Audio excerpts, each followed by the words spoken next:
Chapter 221. The defense of the capital was a victory. Walla's army withdrew from the capital, from the territory that had once belonged to the Great Ming. Everything seemed calm once more, and the hearts of the people in the capital calmed down. Zhu Qiyu's position as emperor had been secured. With Zhu Qiyu's position secured, Zhu Qizhen became much more impatient. In the imperial palace of Nanjing, with Zhu Qizhen's entrance, the palace was filled with eunuchs and palace maids, and it was bustling with activity. Moreover, Nanjing had originally been the capital of the Ming Dynasty, so it had been extremely prosperous, allowing the southern imperial court of the Great Ming to quickly establish itself. Many officials who had come from the capital were placed in important positions, and with the 6 bureaus in Nanjing, it didn't take long for the various departments to begin their normal operations. But Zhu Qizhen was not satisfied with all this, because he had just received news from the embroidered uniform guard. With Yang Qindong's intervention, the defense of the capital had been won, and Tile had retreated, allowing the Great Ming to once more return to peace. When Walla's army had approached the capital, many officials had analyzed that Zhu Qiyu would find it very difficult to defend the capital with the soldiers he had. And once the capital fell, Zhu Qiyu, the new emperor, would have nowhere to go, and the officials who followed him would naturally fall apart. Thus, it would be time for Zhu Qizhen to unify the world. At that time, he would immediately head north. If he could defeat Tile's army and take back the capital of the Great Ming Dynasty, he would be able to completely erase the humiliation of Tu Mu's defeat. He might even become a famous sovereign of his generation. But before this dream could even begin, it was already over. When he learned that the capital had been saved and that Walla had retreated, Zhu Qizhen felt a suffocating feeling in his heart that made him extremely uncomfortable. Your Majesty. Chao Jixiang, the head eunuch of the ceremony directorate, who was gradually grasping power, and even replacing Wang Zhen, saw that Emperor Ying's complexion was extremely unsightly and softly asked, This call brought Zhu Qizhen's mind back to reality, and when he saw that it was Chao Jixiang who had called him, he couldn't help but ask, Does Great Companion have something to say? Zhu Qizhen addressed Chao Jixiang as grand partner, just like how he addressed Wang Zhen as Mr. It had to be said that a leopard couldn't change its spots. In the Battle of Tumu Fortress, he was implicated by Wang Zhen and suffered a lot. If it wasn't for Yang Qindong's timely intervention, he would have become a captive. However, after he became the emperor again, he still put the eunuchs around him in important positions. Perhaps he was used to it. Perhaps this was the rule of the Ming Dynasty. Only by using eunuchs in important positions could the emperor enjoy the right to speak. Your Majesty, the Count of Loyalty played an important role in the defense of the capital, and his appearance ruined Your Majesty's plans. Your Majesty, do you want this subject to send someone to the capital?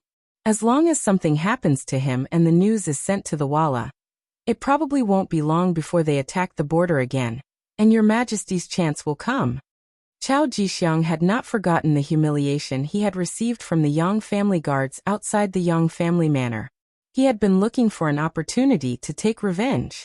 Zhu Qizhen was really moved for a moment. His wish was to reunite the Great Ming Dynasty, and Yang Qindong had undoubtedly become a strong wall, blocking his dream. If something happened to this person, the situation would probably change very quickly. In this way, his chance might really appear. His heart was moved, but he concluded that last time he only listened to Wang Zhen, and did not listen to the words of the officials. This time, Zhu Qizhen learned his lesson and did not immediately express his opinion. He only nodded and said, How about this? Call the Minister of War, Kuang Yi. I have something to ask him. Yes. Chao Jixiang knew that the emperor had listened to his words. He must have called Kuang Yi to ask about the feasibility of the matter. After he agreed, he turned and walked out. He personally went to Kuang Ye's residence to pass on the decree. Although the new palace had just been built, there were many eunuchs who followed Chao Jixiang to Nanjing. At least, things like passing on the decree did not require the head eunuch to do it personally. However, Chao Jixiang still came. When he appeared in Kuang Ye's residence, the Minister of War was really shocked. Minister Kuang, the emperor has summoned you to the palace. He has something to ask you, please. After seeing Kuang Yi, Chao Jixiang tried his best to show an acceptable smile. Ever since Wang Zhen's incident, Kuang Yi and the other important officials, especially those who had survived the Tumu rebellion, had always hated eunuchs. This time, when they saw Chao Jixiang personally come to pass on the decree, they were also unhappy.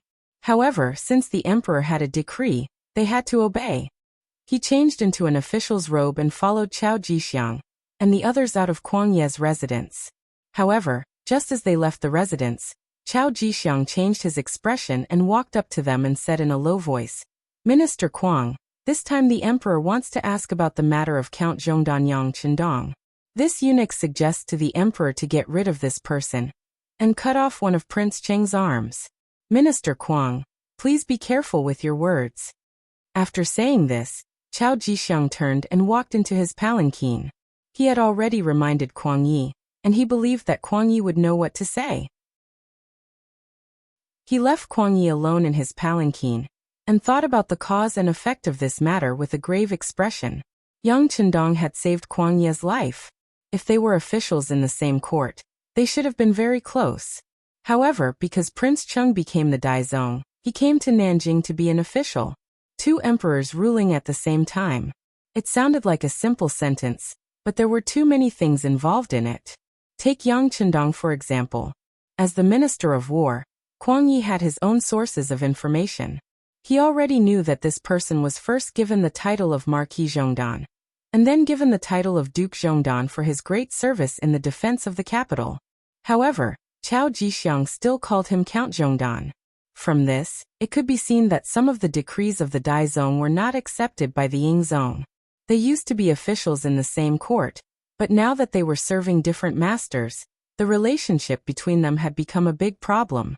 Kuang Yi had expected that they would meet on the battlefield sooner or later, but he had not expected it to come so quickly, and the first person to be his savior, Yang Qindong. Not to mention that Yang Qindong couldn't be repaid for saving his life. He couldn't let anything happen to Yang Qindong now. Otherwise, Yingzong might not be able to stabilize his position in Nanjing. He had just resettled his home in Nanjing, and he might have to move again. No matter how he thought about it, it seemed impossible. In the palanquin, Kuang Yi made up his mind. By the time he reached the imperial palace, Kuang Yi had already made up his mind. After entering the palace and seeing the Yingzong, he first kneeled and bowed before slowly getting up. "Beloved official Kuang, you should have heard that we won the defense of the capital. Right now, the capital must be very lively, and everyone should be celebrating." As soon as he saw Kuang Yi, Yingzong's face showed a sorrowful expression. He seemed to remember the scene where everyone escaped from the Tumu castle under the protection of Yang Qindong and the mercenaries he hired. Yes, the Duke of Zhongdan blocked the entrance of the Walla and guarded the northern gate of the Great Ming Dynasty, giving us more time to recruit, and manage the soldiers. It is a blessing for the country. Kuang Yi said these high-sounding words while paying attention to Zhu Qizhen's expression. Hearing Kuang Yi praise Yang Qindong like this, Zhu Qizhen's face showed a trace of displeasure. The Duke of Zhongdan saved the emperor, and is an important official that I rely on. But why did he stay in the capital in the north and not come back? Now he helped King Yu block the Walla, and made his name known all over the world. Isn't this going against me? Because of this, someone advised me to invite the Duke of Zhongdan to Nanjing. If he doesn't agree, we can use extreme measures. Beloved official Kuang, what do you think? When he asked this question, Zhu Qizhen's eyes shone with a cold light, as if he wanted to see through Kuang Ye's heart at this moment. Fortunately, Kuang Yi was prepared. After hearing Zhu Qizhen's words, he did not panic. Instead, he pretended to be deep in thought, first nodding and then shaking his head. Beloved official, what do you mean? Seeing Kuang Yi nod and shake his head, Zhu Qizhen was confused for a moment. Your Majesty, in this official's view, it is not impossible to invite the Duke of Zhongdan to Nanjing, but I'm afraid that he won't be willing to come. The immortal abode, heaven beyond heaven, and I heard that King Yu promised him to set up a bank of the Yang clan in the capital. With so many transactions, I really don't dare to think that he will give them up. As for forcing him to come, I'm afraid that the embroidered uniform guards and the Eastern faction guards won't be able to do it. Your Majesty, Please don't forget that the Duke of Zhongdan has the world's most elite mercenaries at his side. If this is done and it doesn't happen in the end, it will be equivalent to offending the Duke of Zhongdan. This official asks Your Majesty, are you ready to fall out with King Yu now?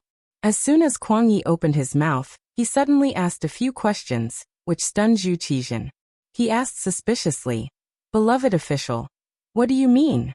Why do you invite the Duke of Zhongdan to fall out with King Yu? Seeing that Zhu Qizhen began to follow his train of thought, Kuang Yi pretended to be very excited and said, Your Majesty, think about it. What is the reason why we can coexist peacefully with King Yu now? Isn't it all because of the mediation of the Duke of Zhongdan in the capital? If something happens to him, there will be no barrier between us and King Yu. Now that the Walla has retreated, King Yu may gather all his forces to deal with us. Even now, the surrounding guards are not all controlled by us. As the Minister of War, this official does not dare to tell Your Majesty that the number of troops we can fight now is less than 50,000. According to the information he had received, 80,000 soldiers from the Bureau of Imperial Guards had been dispatched to the capital to rescue the emperor. If these people suddenly turn around and attack Nanjing, this official can't guarantee that we can win the battle.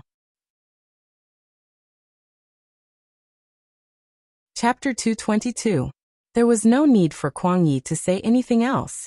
He believed that Zhu Qizhen would be able to figure it out. Sure enough, when Yingzong said this, his expression changed again and again. Perhaps it was because of the defeat at the Tumu fortress, but he was still traumatized by war. He was truly afraid when he heard about it. Furthermore, with Kuang Ye's analysis, how could he still think about touching Yang Chendong? Not only that, he also had to ensure the safety of this person, so that he could act as a barrier between him and King Yu. Good, I will remember Minister Kuang's words. It was I who did not think it through. Zhu Qizhen seemed like a completely different person. He was completely different from the emperor who had a murderous look in his eyes. Seeing this, Kuang Yi finally calmed down. This time, not only did he want to repay Yang Chendong for saving his life, he also did not have the confidence to do anything to this loyal duke. Think about it. Even the elite cavalry of the Walla were defeated by this person. How could he be so easy to deal with? If he couldn't touch the other party, he would be provoked to point the saber at Nanjing. If that was the case, he was afraid that this time he really had nowhere to hide. Whether it was to repay the debt of gratitude or for himself. Kuang Ye's words completely dispelled Zhu Qizhen's thoughts about Yang Chendong. At this moment, Yang Chendong in the capital did not know that someone wanted to kill him. Of course, even if he knew, he might not care. With Leng Feng and the others in charge of his safety, he did not take any assassination seriously.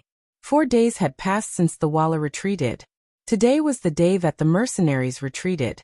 With Leng Song as the leader and battalion commander Xiao Feng as the second, the two of them led the 200 mercenaries of the 1st and 2nd companies out of the capital.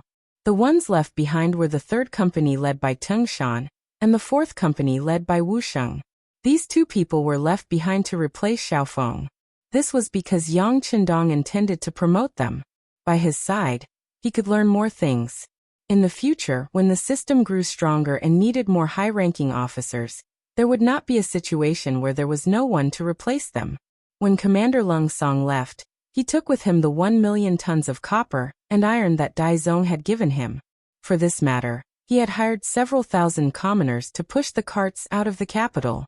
After paying so much, Dai Zong received an item and a promise. The object was a Type 81 rifle and 30 rounds of ammunition. The promise was a guarantee that the mercenaries would not easily attack Dai Zong. After paying so much, all he got in return was a gun and a guarantee. In the eyes of others, it seemed like he had lost out, and it was a huge loss. But in Dai Zong's eyes, it was worth it. With the first advanced firearm, with the ability of the Great Ming Empire's firearms department, they should be able to make a second one. Once he had this kind of advanced firearm, he would not be far from running amok in the world. He would be able to reunite the Great Ming Empire. A guarantee was equally important. At the very least, he didn't have to worry about others using mercenaries to deal with him. In order to obtain all of this, he only had to pay 1 million tons of copper and iron that he wouldn't be able to use in a short period of time. Of course, it was worth it. Perhaps this was what it meant to turn waste into treasure. Daizong was still in a state of ecstasy. He ordered people to hurry up and develop the Type 81 assault rifle, so that they could produce results as soon as possible and benefit from it.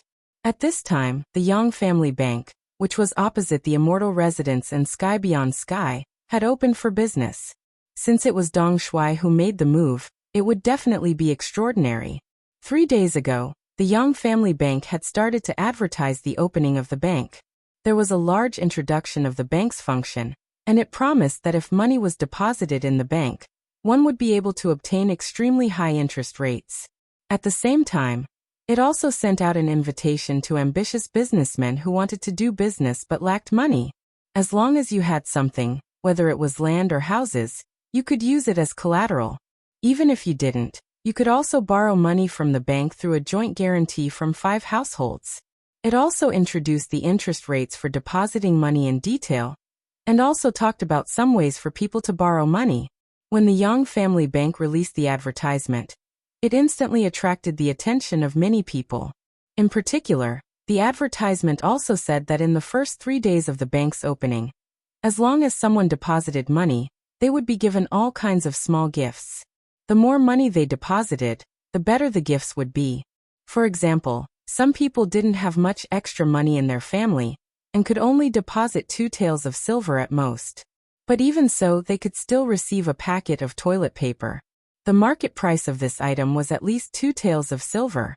In this way, it was equivalent to receiving 2 taels of silver for free.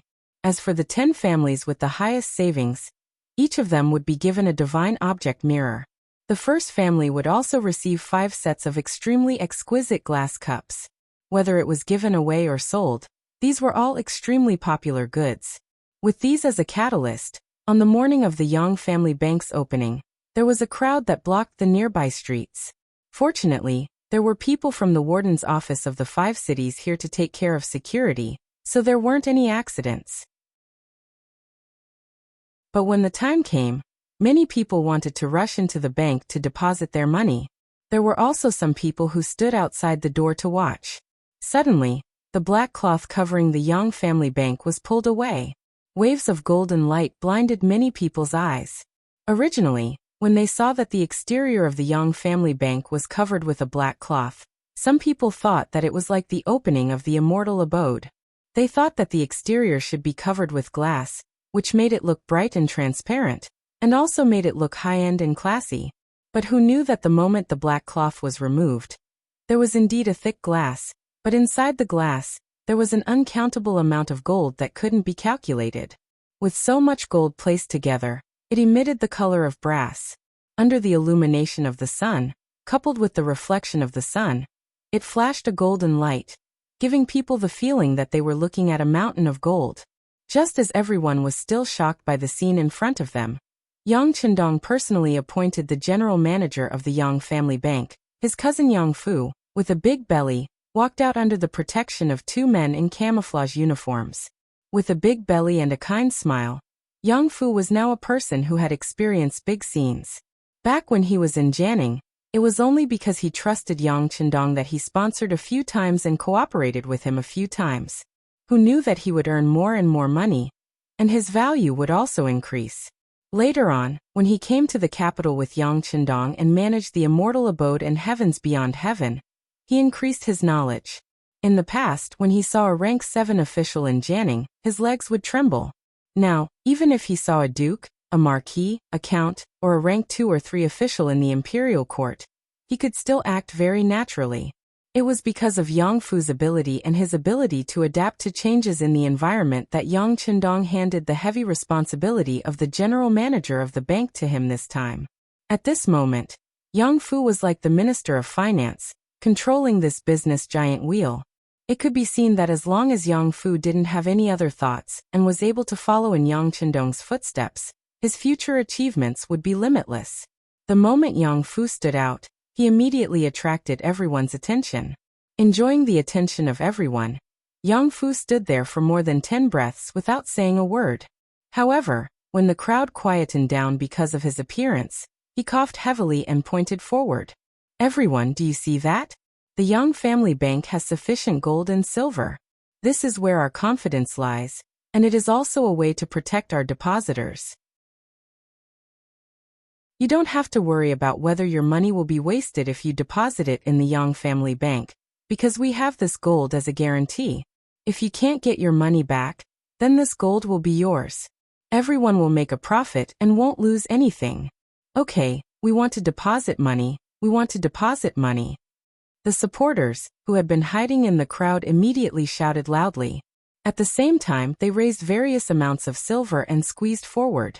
It gave people the feeling that if they were a step late, they wouldn't have the chance to deposit money. The crowd was excited, and those who held the silver couldn't wait any longer. At this moment, there was no need for Yang Fu to make a long-winded speech, nor was there a need for him to instigate anything. The result was obvious. Satisfied, he turned around and walked into the bank. Following him was the army of savings behind him. In order to ensure that the business was done smoothly, they didn't let people wait for too long and showed efficiency. The entire Yang family bank took up a total of 3,000 square meters. With just this one move, they had to open up 5 or 6 large shops in succession before they could complete the task. It was all thanks to the previous battle that the capital was in a state of panic. This was why Yang Chendong was able to buy these properties at a cheap price. Now they were all put to good use. In the 3,000 square meter hall, there were a total of 20 counters for depositing and withdrawing money, and 20 large bulletproof glasses were placed there. There were many bulletproof glasses in the warehouse that were prepared for important headquarters and vehicles. This time, Yang Chendong took out some of them. Since this was a bank, when it came to dealing with money, it couldn't be too much to guard against. In short, Yang Chendong wanted to show that not only could he guarantee his own safety, he also wanted to make sure that the scene was grand, so that every depositor could feel at ease and at ease. The red ropes leading to the 20 counters had been tied in advance to ensure that each passage was orderly, and there were enough drinks on the side of the passage. Although the ingredients were far inferior to those sold in the immortal abode, this was still the first time the common folk had tasted something so good. For a moment, the demand for the drinks couldn't meet the demand. The hall was bustling with activity, with people coming and going. However many people went out, they would let in as many people as they wanted to, so that there would always be at least 500 customers in the hall. But even the depositors who had deposited money left empty-handed. It seemed extremely relaxed, but at the very least, it was completely different from when they had arrived with money in their hands and arms.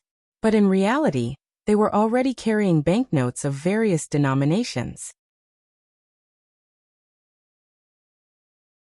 Chapter 223. These banknotes were made of carefully selected coin paper. A picture of a soaring dragon was printed on it, and the colors were balanced.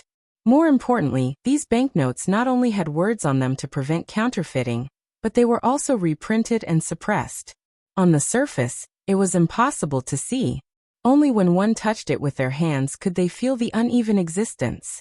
And all of this was made by Yang Chendong, who first found a lot of materials in the large warehouse. Then, he gave them to the munitions factory and printing factory in Qiqian City to jointly produce good things. Many of the processes could not be done by one person, so it was equivalent to an additional safe process. In addition, some of the processes were only available in the large warehouse. As a result, it was impossible for others to forge them. And Yang Chendong firmly believed that with his arrival and the advanced knowledge he brought, science would develop step by step. The gap between the current level of science and technology would only grow bigger and bigger. It would be even harder for others to find an opportunity to catch up and surpass. There were free drinks to drink, free gifts to receive, and countless amounts of gold as guarantees. In addition to the light and simple banknotes, the Yang family bank became popular on the first day. It opened until the sky turned dark, and when it had to be forced to close, it had already absorbed a total of 7 million taels of silver. The good news was quickly sent to the Yang family manor 15 li south of the city. Without the danger of war, the Duke of Loyalty, Yang Chendong, returned here. For him, it was more reassuring to not live in a territory controlled by others. Without the threat of war, Yang Chendong spent the past few days with Hu Yan and Xiao Yin in addition to dealing with his daily work. In Hu Yan's words, Lu Lang was not young anymore. Her older brother and some of her friends had already become fathers when they were at his age. Since he had such a large family property, of course, he had to have enough people to carry on. So, after discussing with Qiao Yin, he pestered Yang Chendong every day when he was free, in order to give birth to the next generation as soon as possible. Yang Chendong really didn't understand. He was less than 20 years old. Why was he in such a hurry to have a child? His parents' bodies hadn't fully developed yet. What was the benefit of having a child in a hurry? Fortunately, Lady Shui and Lady Xiang were busy with their work. They were arranging the scene where the god of war Yang Chendong defeated the Walla's army. Besides, people who worked in the arts did not want to have children too early. Otherwise, their bodies would change. With two less people, Dong Shui could calmly deal with the two women. When Yang Si excitedly reported the good news of the 7 million yuan deposit in Yang Chendong's bank to his master, Yang Chendong, he was being fed dinner by Hu Yan and Xiao Yin. Yang Chendong was also shocked when he heard that the daily savings was 7 million taels. Haha, good. It looks like the people of the Great Ming Dynasty really are rich. How about this? We have to strike while the iron is hot. Notify everyone that in the future, anyone who uses banknotes in the immortal abode or realm beyond heaven will be able to enjoy a 5% discount. Yang Chendong was stunned for a moment, but quickly reacted. He decided to add fuel to the fire.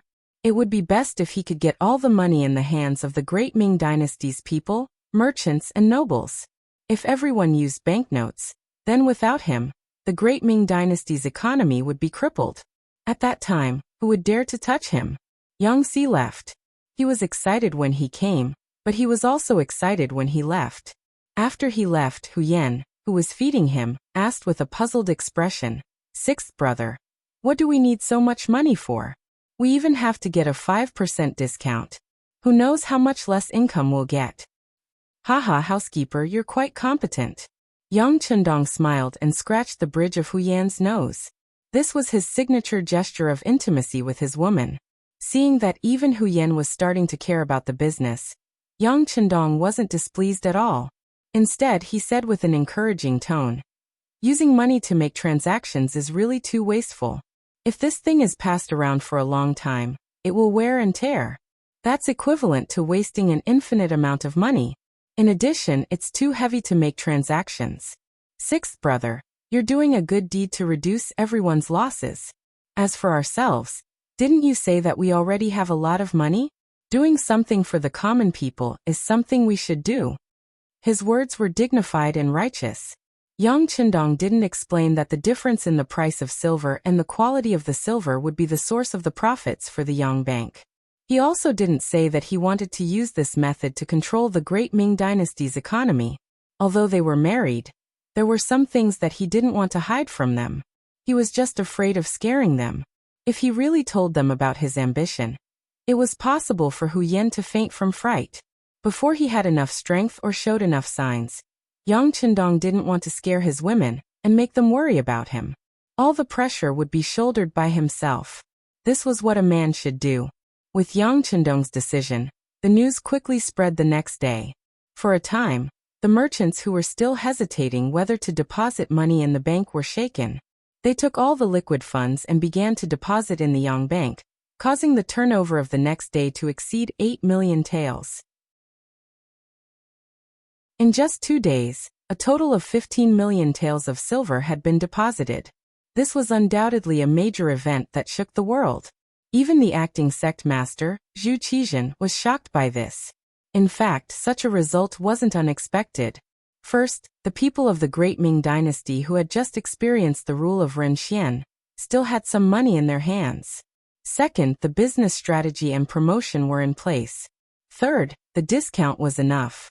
In addition, the reputation of the East Marshal had always been very good. Opposite him were his businesses, Immortal Residence, and Sky Beyond Sky.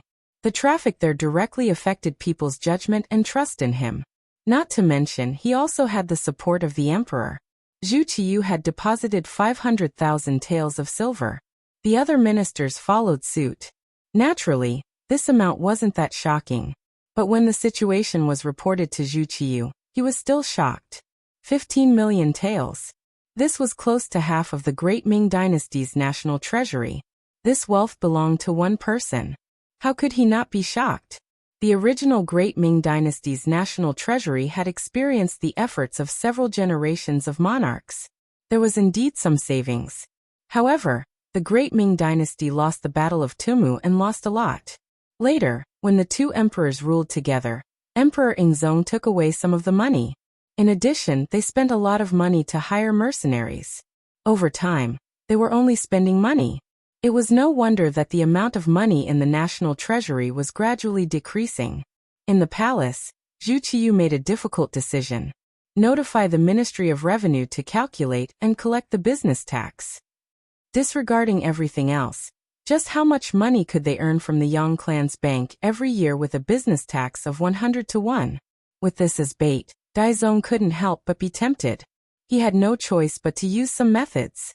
Although doing so would offend some merchants and nobles, and would even cause some people to be dissatisfied, this was the only way to replenish the national treasury. Jining knew what the consequences of the emperor's decision would be. But seeing how Yang Qindong was earning so much money, they couldn't just do nothing. The country had always relied on collecting taxes to survive, and this was a matter of course. Thus, they didn't raise any objections and went to the Ministry of Revenue to pass down the decree. As the new Minister of Revenue, Jin Lian had always wanted to make some achievements, but he had never had a suitable opportunity. Now that the business tax had appeared, he knew that his opportunity had come. He immediately led a group of subordinates and quickly came up with some regulations. In just a few days, the details of the business tax were announced in the capital. Once the business tax was announced, and it was done so quickly, it immediately attracted the dissatisfaction of many merchants. How could anyone who could become a merchant be an ordinary person? Either he was smart, or he had a strong background. Collecting the business tax was tantamount to touching their interests. Because of this, an unexpected guest had come to the Yang clan manor. It wasn't exactly an unexpected guest. This person was Dong Shuai's relative, his sixth brother-in-law Bai Peng. When his sixth sister, Yang Qin, had married into the Bai clan, the Yang clan had been in a period of decline. The status of a merchant wasn't high, and the marriage alliance had been looked down upon. However, in order to support the Yang clan, Yang Qin had resolutely chosen to marry into the Bai clan. At that time, she had indeed exchanged for a lot of money, which had helped the Yang clan for a period of time. Yang Qin had sacrificed so much, but her brothers and sisters didn't understand. Fortunately, Bai Peng and Yang Qindong had a good relationship, and they loved each other dearly. At the very least, he hadn't taken in a concubine yet. This had also gained Yang Qindong's approval. When it came to collecting goods in heavens beyond heaven, others couldn't, but the Bai clan had benefited greatly. And this time, Bai Peng had taken the initiative to come. Needless to say, he was here to discuss the imperial court's plan to collect the business tax. He had represented the majority of the merchants in the capital in coming to seek advice from Dong Shuai. He wanted to see if there was any good way to deal with it. Since his sixth brother-in-law had come, Yang Qindong naturally couldn't refuse to meet him. Not only did he meet him, he even met him in his own study.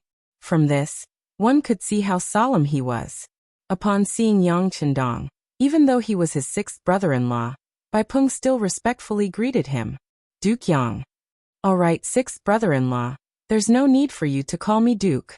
Just call me Dong Shuai or sixth young master. Yang Qindong, who didn't like such formalities, chuckled and invited Bai Peng to sit across from him. All right, Dong Shuai. The imperial court's tax collection this time is clearly aimed at us merchants. With a ratio of 100 to 1, how much money will we have to pay in that year? We merchants are all opposed to it. Since they were relatives, there was no need to beat around the bush. Bai Peng raised the doubts in her heart. Yang Qindong savored the fragrant tea in his hand as he looked at Bai Peng. So they sent you here to make me stand up against the imperial court?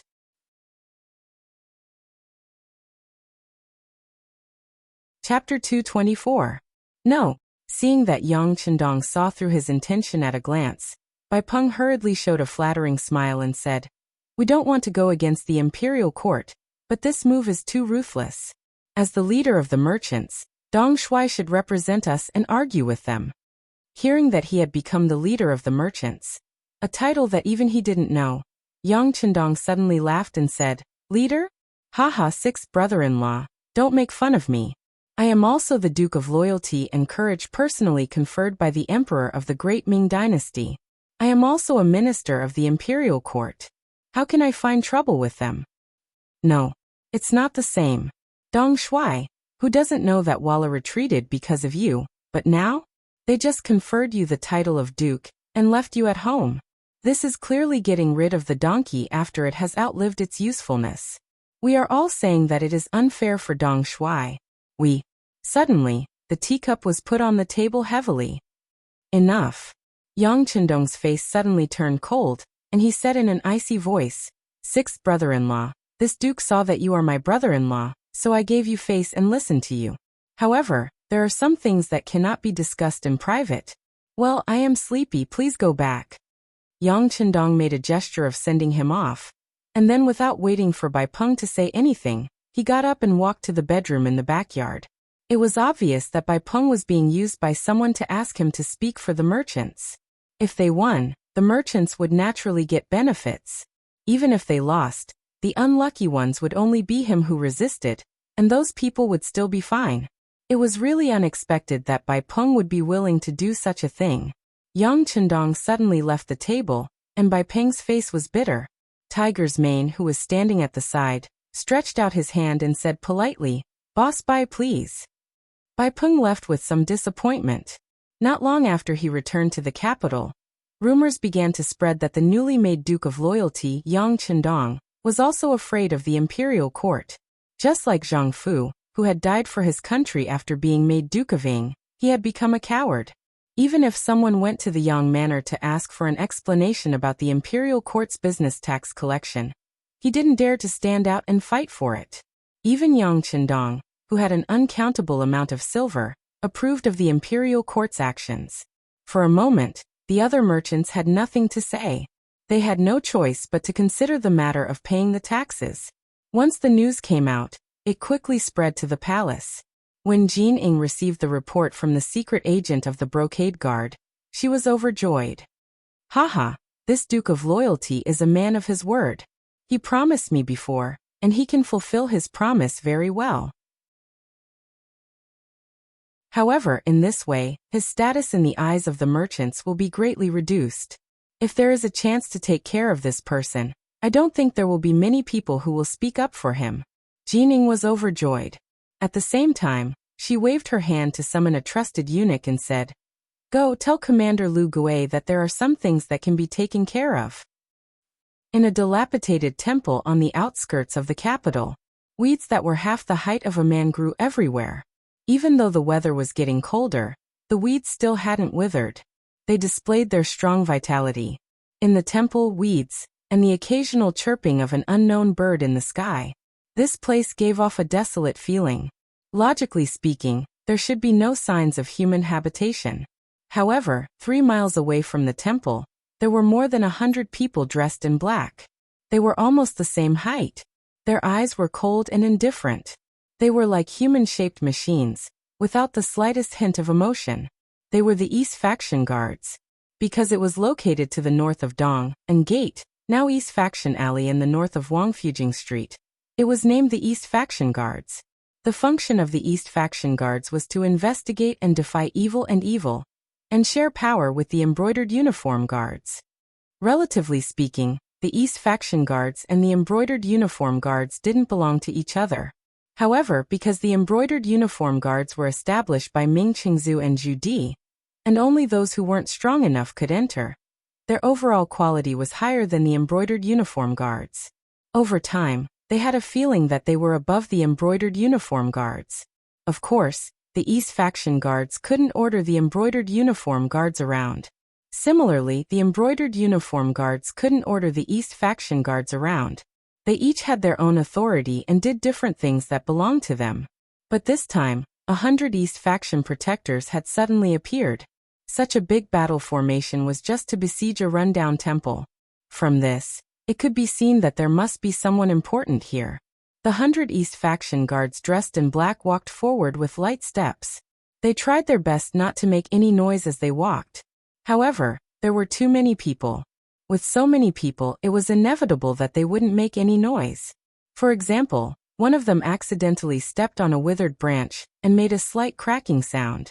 Once the sound was heard, the other guards nearby all looked over. Then the leader shook his head.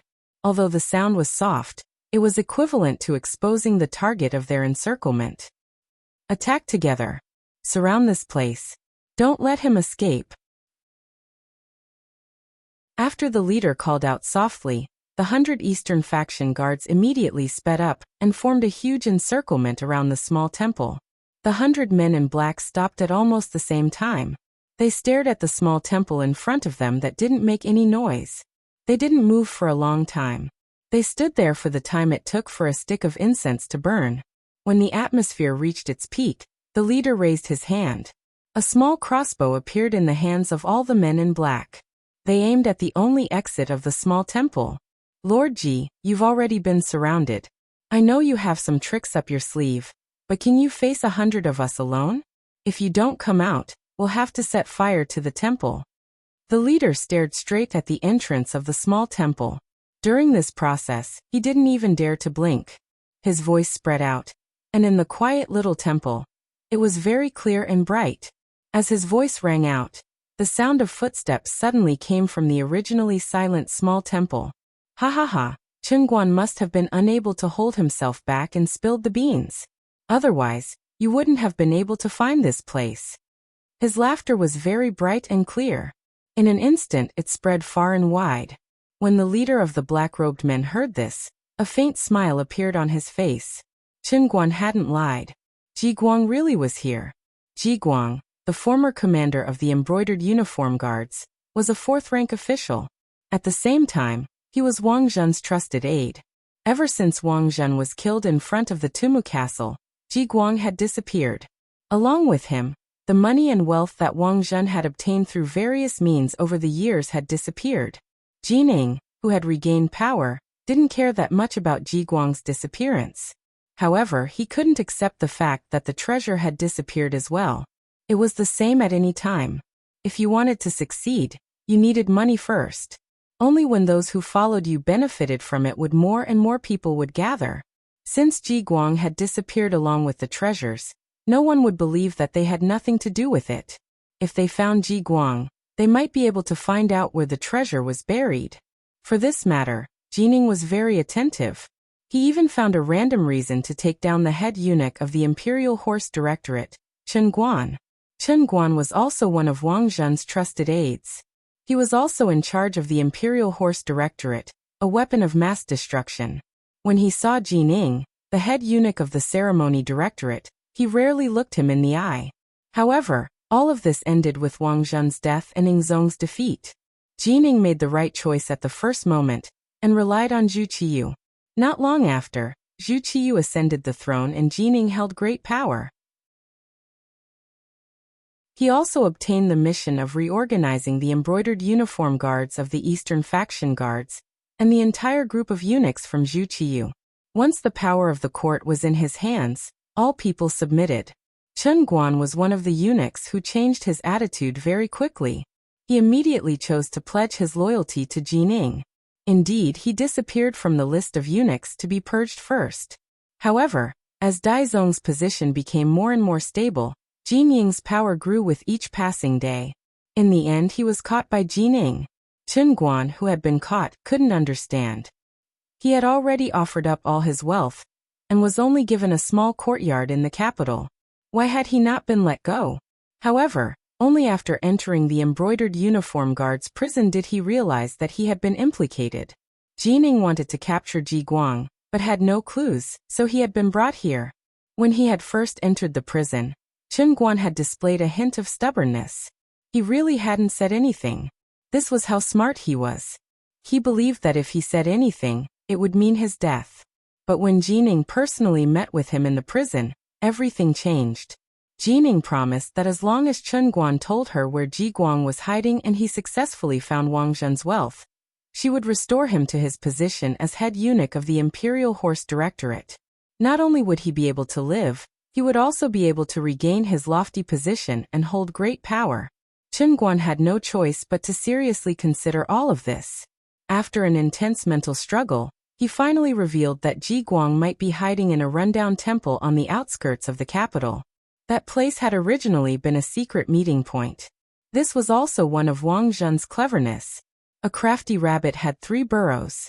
Wang Zhen had once worried that he would one day fall and be targeted, so he had a place to hide. The temple appeared to be in ruins, but it had actually been remodeled underground. Not only could it hide people, it had also prepared a lot of food. It could guarantee that one wouldn't have to worry about survival for a month or even longer. After receiving this news, the operation at the Eastern Faction headquarters took place. As expected, they found the former commander of the embroidered uniform guard, Ji Guang.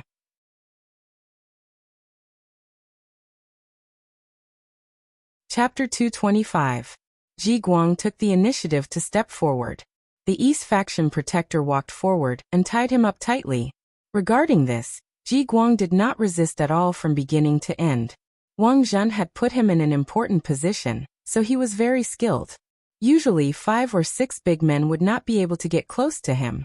However, this time he was facing 100 East Faction protectors. If he had to fight, he would undoubtedly be looking for trouble. Moreover, Ji Guang had been hiding for a long time. Perhaps it would be a relief if someone found him. The small temple was searched carefully. However, other than some food and water, nothing else was found. In the end, only he was secretly brought to the imperial prison. When Jining heard the news that Ji Guang had been captured, she came to the imperial prison. She saw Ji Guang, who seemed to be in a good mood, chatting with Chen Guan, who had surrendered. "Hee, the 2 of you, I didn't expect that the 3 of us would meet again here. Are you surprised?" Jining said this because she was feeling emotional. In the past, when Wang Zhen was still around, they actually had many opportunities to meet. However, because their standpoints were different and Jinying's performance was very mediocre, it was difficult for her to be taken seriously. Chen Guan and Ji Guang did not speak. They did not know how to respond. Jining did not mind. Instead, she continued to enlighten them. Perhaps this is how the affairs of the world change. Yesterday you were high and mighty. Today you may become a prisoner. Therefore, the most important thing is to enjoy the best time and recognize the situation. Your former master, Wang Zhen, is already dead. Perhaps he has already gone to hell. There is no need for you to follow him because there is still a bright future and good days ahead of you. How about it? Follow me. As long as you become my people, no one will make things difficult for you in the future. Jining spoke in a bewitching tone. If others want to follow me, they have to think of many ways to achieve it. However, I have high hopes for the 2 of you. I am willing to take the initiative and give you a chance. As long as you tell me where Wang Zhen's treasures are hidden, you will naturally be reinstated. Isn't that the best? Of course, you can also choose not to say anything and continue to be loyal to your deceased former master. If that's the case, you won't have an easy life for the rest of your lives. I don't think there's a need for me to continue explaining to you what the imperial prison has to offer. If you want, you can have a taste of the 108 types of torture. Sticks and candy. Chen Guan's expression changed when he saw the 2 extreme techniques. Although Ji Guang didn't show anything on the surface, he was also conflicted in his heart. All of them had once held great power in their hands. It was precisely because of this that they had enjoyed wonderful things. Now that they had lost them, that feeling was the most painful. It had to be said that Jining understood people's weaknesses too well. After saying this, he didn't immediately force them to make a choice. Instead, he laughed and left. After he left, there were still people who served them good wine and dishes, treating them like VIPs. This was one of Jinying's methods. Using sugar-coated bullets to bombard these 2 people and let them see the beauty of life. This way, their will to die would become weaker and weaker, and in the end, they would be used by him. In the immortal abode of the capital, the emergency production of the War Walla play had already begun. Madame Shui and Madame Xiang had personally witnessed how Yang Qindong had killed all his enemies with a wave of his finger. Naturally, it was much easier to arrange the plot. That was why the plot could be arranged in such a short time and presented in front of everyone. Yang Chendong had defeated the powerful Walla army. Everyone in the capital knew about this, and even a child of 2 or 3 years old would remember the name of the Dong Shuai. But as for the exact details, many people didn't know. Now that the play had been produced, everyone finally understood what had happened. Madame Shui and Madame Xiang had intentionally added in a few mythological elements, making the play even more entertaining, and allowing even more people to understand the power and mystery of the Duke of Loyalty. With the play, the immortal abode, which had already been a difficult place to obtain, became even more popular. In order to catch a glimpse of the war god, some high officials and nobles even offered several times the market price just to get a seat. This flattery made Yang Chendong's limelight unparalleled for a while. Outside the Yang clan manor, an endless stream of young people came to join him every day. These people had come to join Yang Chendong after watching the war god battle Walla play. In their eyes, the Duke of Loyalty was a great hero. Good men should follow in the footsteps of such a person, so that they wouldn't have wasted their lives. Outside the manor, people would come to join him every day, willingly renouncing their original identities to join Yang Chendong, even if it was just a servant. But Yang Chendong didn't accept any of this. If he wanted to develop, he naturally couldn't do without people. There were indeed many men who were knowledgeable and had good physical fitness among those who sought refuge from Yang Chendong. However, Yang Chendong did not want any of them, for no other reason than the fact that he didn't know much about these people. Who knew if some of them were spies sent by Daizong, or even Yingzong? Even though there weren't many secrets in the Yang clan manor, Yang Chendong didn't want to waste his energy on guarding against the people around him. He still had too many things to do, such as arranging for Tung Shan to escort goods to the Walla. After meeting with Yes Hen last time, they'd decided on an important matter of trade.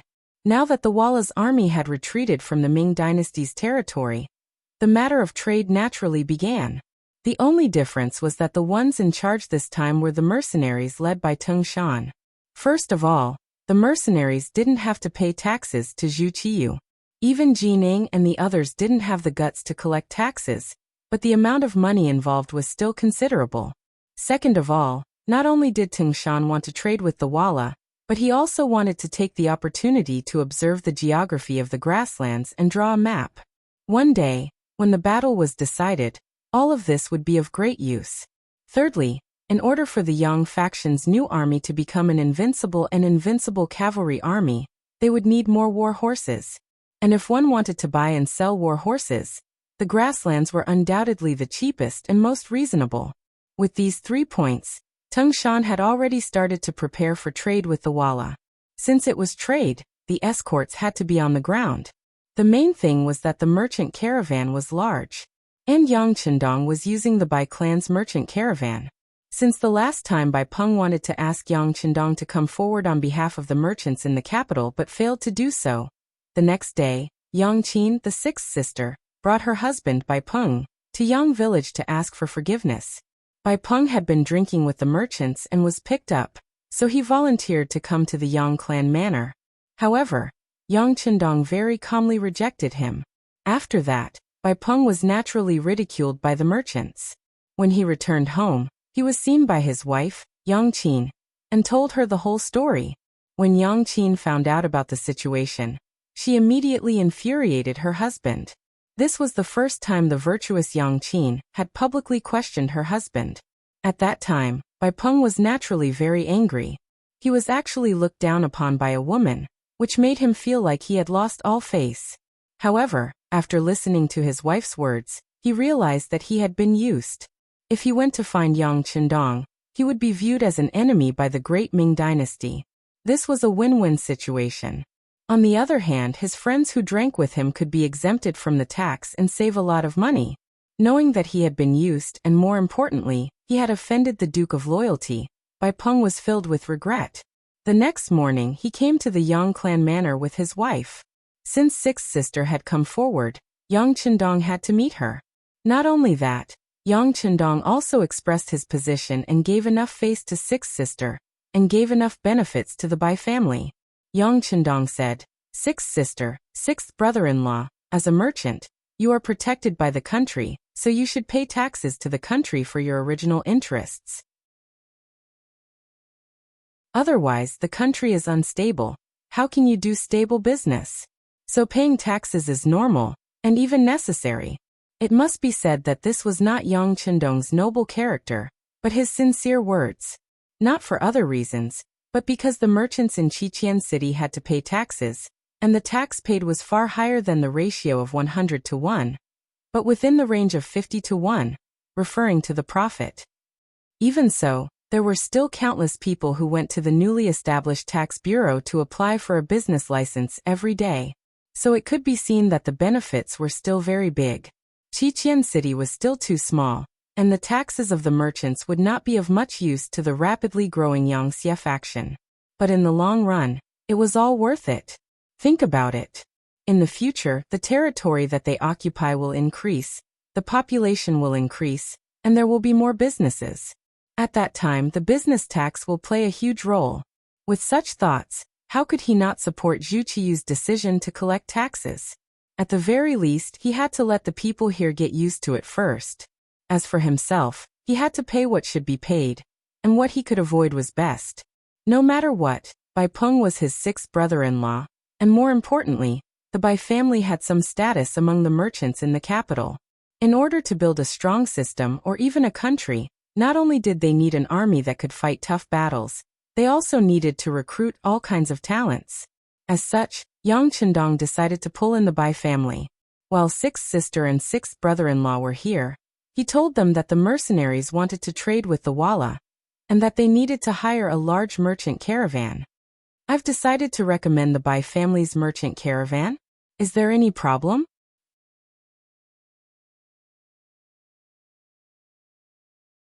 Chapter 226. Us. Can we? Bai Peng was very excited when he heard this. He even looked at his wife, Yang Qin, with a grateful expression. Normal merchants would not have the guts to trade with the Walla. It was rumored that the Walla were murderous people who would raise their sabers at the slightest disagreement. Doing business with them was like risking one's life to earn money. However, it depended on the person. The same thing was different when it came to the mercenaries. As the battle between the war god and the Walla spread throughout the capital, other than remembering the great hero, Yang Chendong, they also remembered the mercenaries. This was an army with few people but with advanced firearms. It was said that each of them could fight against 100 people. When they faced the Walla army, they could easily crush the enemy. There were also people who said that when Tumu was defeated, it was these mercenaries who saved Ingzong and the 9 important officials of the country. As the discussions became more and more intense, people started to worship the mercenaries blindly. It was as if this army was omnipotent. Now, it was these powerful mercenaries who wanted to do business with the Walla people. The Bai family was just hitching a ride. This was a great thing. Imagine, while transporting goods for the mercenaries, wouldn't the Bai family also be able to bring some goods to sell to the Walla people? How big of a market would that be?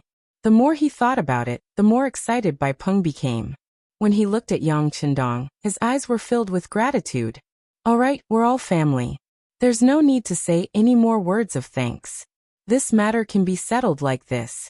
As for the specific details, such as the amount of goods needed and the number of carriages needed, sixth brother-in-law can discuss it with my cousin Yang Fu. Yang Chendong had a confident smile on his face. As he spoke, he winked at his sixth sister, Yang Qin, with a mischievous look. Yang Qin was also amused by her little brother's performance. In fact, she was even happier. This was clearly her little brother helping the Bai clan. All right, I'll have to thank sixth brother this time. I won't say anything else. In the future, the Bai clan will definitely follow sixth brother's lead in business. Yes, we're all family in the future. Our Bai clan will listen to Dong Shuai. Bai Peng also hurriedly expressed his stance. We're family after all. Yang Chendong's face was full of smiles. He knew that with the help of the Bai clan, business would be much easier in the future. After his sixth sister and sixth brother-in-law left, Yang Chendong's mood became very good. However, everything was ruined because of a report sent from the bureau. According to the information provided by the bureau, Wang Zhen's trusted aide, Chen Guan, was first imprisoned by Jining for a random reason. Not long after, Wang Zhen's other trusted aide, Ji Guang, was also found in a dilapidated temple on the outskirts of the city. Now both of them were imprisoned. An insider reported that Jining had just gone to the prison to meet the two of them. As for what exactly they talked about, it would take time to find out. Looking at this piece of fresh information, Yang Chendong threw it on the desk. Inform the bureau to investigate all the eunuchs and brocade guard officials who originally belonged to Wang Zhen and have defected to Jining. Find out the pattern of their activities. Yes. Tiger's Mane saw that the sixth young master seemed to be a little angry. He nodded in agreement and left. When there was no one else in the room, Yang Chendong looked at the report in his hand and gently shook his head. It's best that you don't provoke me. Otherwise, I guarantee that you'll regret it. Yang Chendong had a premonition that once Jining grasped power, she would come to make trouble for him. However, he hadn't expected things to happen so quickly. 5 days later, just as Teng Shan had left the capital with a company of Lung Feng and a caravan of 300 carriages from the Bai clan, and was heading in the direction of the Walla, 2 unexpected guests arrived at the Yang clan manor that afternoon. These 2 were Chen Guan and Ji Guang. After spending 2 days in the imperial prison, the 2 of them had finally thought it through. Rather than being loyal to a dead person, it was better to live on and enjoy the temptations and beauty of the world. They had chosen to join Jining. As a sign of their loyalty, they had taken out all the treasures that Wang Zhen had hidden away when he left the capital and handed them over. A rough estimate put the value of the silver and the items together at nearly 5 million taels of silver. From this, one could see just how much money he usually had. And this didn't even include the deeds to the houses and lands. Among these contracts was the one that Wang Zhen had signed with Yang Chendong. He had invested 2 million taels of silver into the immortal abode, and after 1 year, he would receive a one-time dividend of 2,500,000 taels. He would then receive a minimum of 200,000 taels of silver each month.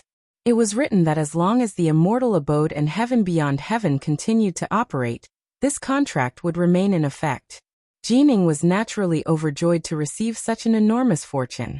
When she saw the contract between Wang Zhen and Yang Chendong, she immediately had an idea.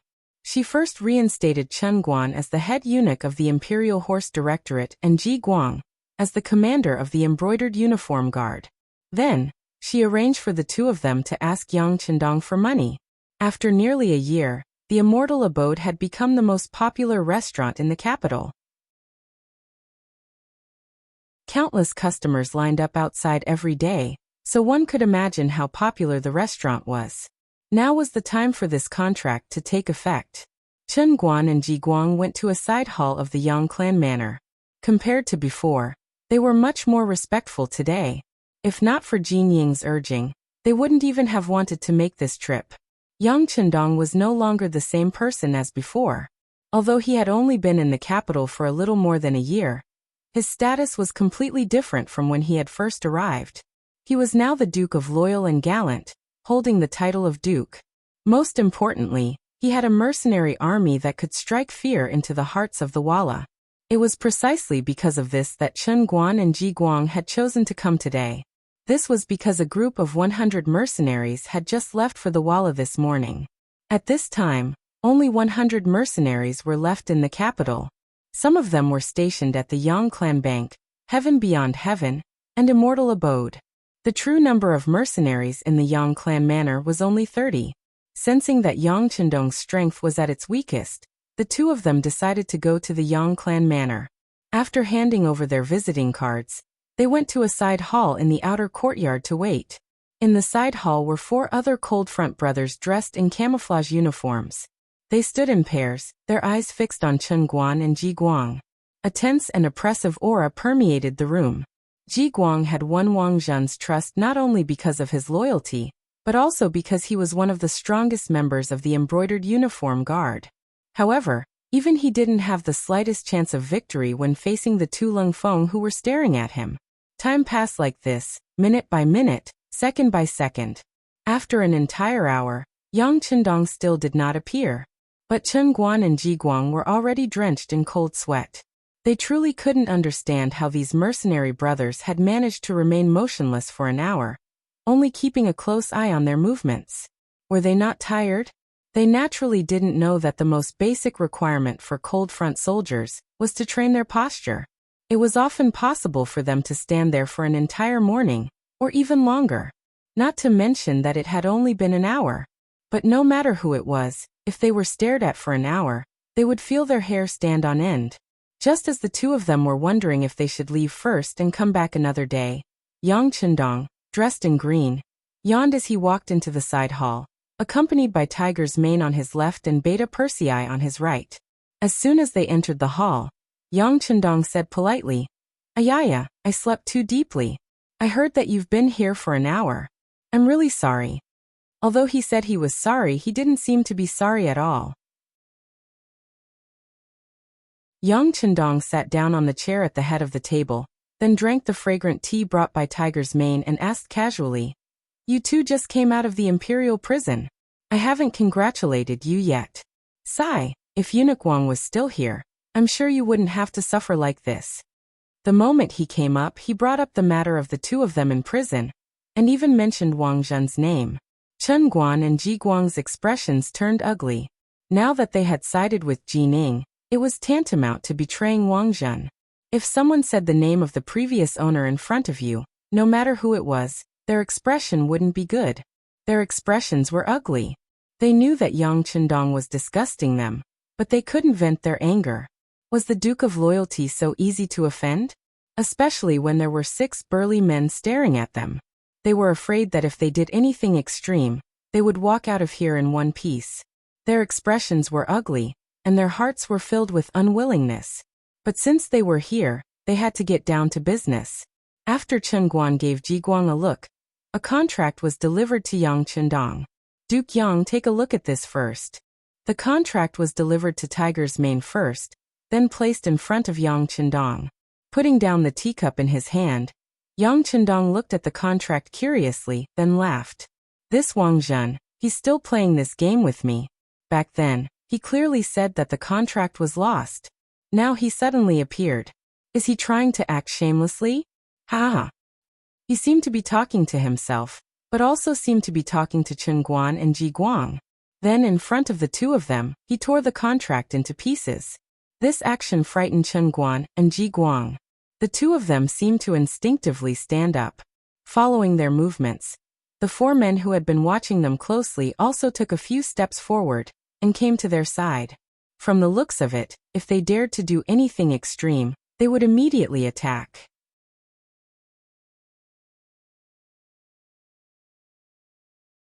Chapter 227. "Duke Yang? What do you think you're doing?" Chen Guan asked angrily. This was clearly a scoundrel trying to deny the debt. Although Ji Guang didn't say anything, his tightly clenched fists were enough to express his anger and dissatisfaction. Yang Chendong, on the other hand, acted as if he didn't see anything. He smiled and shook his head. "Please don't take offense. My guild will give you an explanation for this matter. Tiger's Mane, go to my study and bring me the contract with Wang Zhen's handprint." Tiger's Mane nodded and left to carry out his orders. Chen Guan and Ji Guang couldn't help but glance at each other, a trace of surprise in their eyes. They didn't understand what that handprint contract meant. However, when Tiger's Mane returned and Yang Chendong placed a contract with his handprint on it in front of them, they understood what was going on. The contract was a receipt. It said that Wang Zhen was in urgent need of money due to the upcoming battle with the Walla, so he took 2,500,000 taels of silver from the Immortal Abode in advance. Because of the breach of the contract, the Immortal Abode's income would have nothing to do with him in the future. There was no writing on the contract, only a bright red handprint. In other words, with this receipt, Yang Chendong and Wang Zhen no longer had any debts. Do you two see this? Before I left for the Walla, Eunuch Wang came to me and said that he was in urgent need of money. He also said that he couldn't find the contract he had written with me, so he sent me this receipt. It also has his handprint on it. Yang Chendong's voice was still echoing in the side hall, but Chen Guan shook his head firmly. "That's impossible. This eunuch has never heard of such a thing." "That's right. Even if there was such a thing, Eunuch Wang would have left behind a signature and not just a handprint, Ji Guang said confidently. No wonder they thought this way. It was just a handprint. How could they be sure that Wang Zhen had left it behind when he was already dead? Seeing their suspicious expressions, Yang Qindong was displeased. He said sternly, "What? Just because you haven't heard of it doesn't mean that it won't happen? As for why Eunuch Wang only pressed his fingerprint and didn't sign it, you should ask him. I'll say it again. I've already given the silver to Wang Zhen, and the matter has long been settled. What's the meaning of you suddenly bringing out the original contract? Do you think I'm a pushover? If that's the case, you can go ahead and sue me." With an angry look, Yang Qindong suddenly stood up, flicked his sleeves, and left the side hall, accompanied by the burly Beta Persei.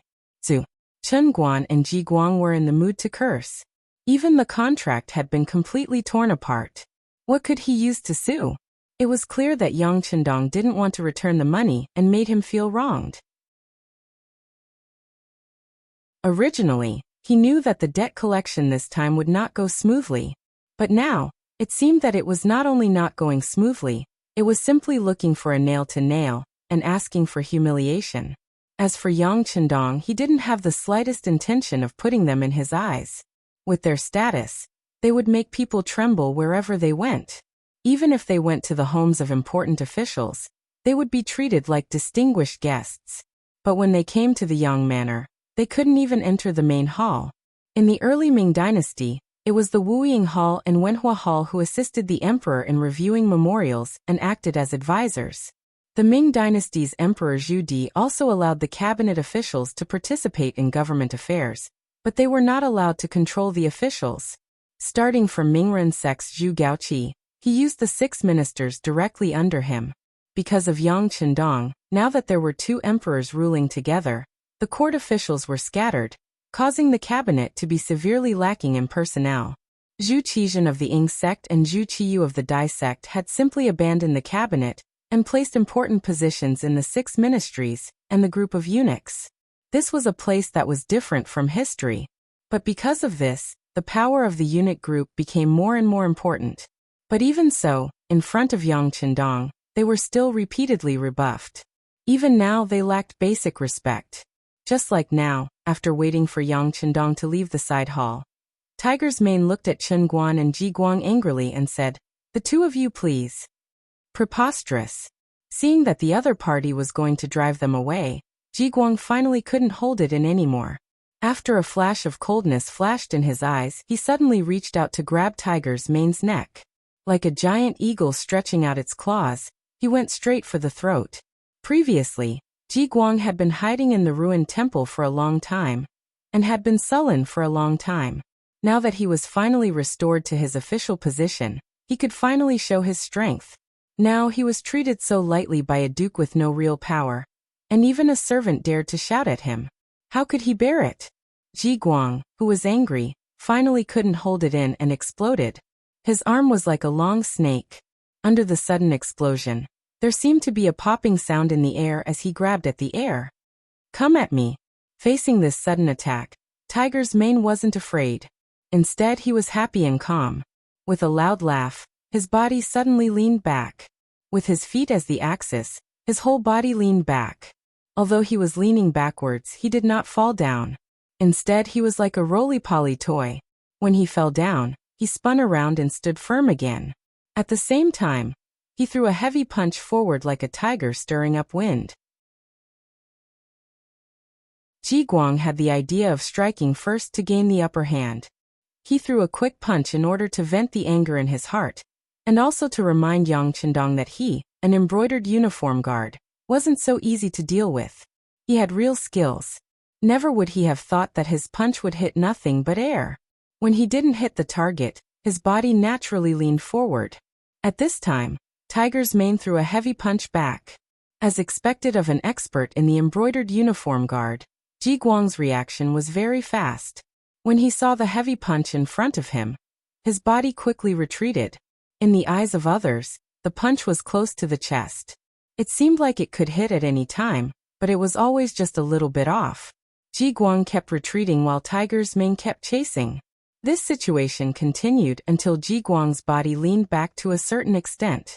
Until Tiger's mane used up all the strength in his punch, there was still a distance of 2 centimeters between them. At this moment, the two of them had already stood still and maintained a somewhat ambiguous aura. Ji Guang's body leaned back and Tiger's mane's body leaned forward, so that the distance between their eyes was less than 50 centimeters. It seemed like the fight had ended. While Ji Guang was still secretly shocked by the strength of the Yang family's servants, he suddenly saw a strange smile on Tiger's mane's face. This smile made Ji Guang's heart sink. He instinctively had a bad feeling.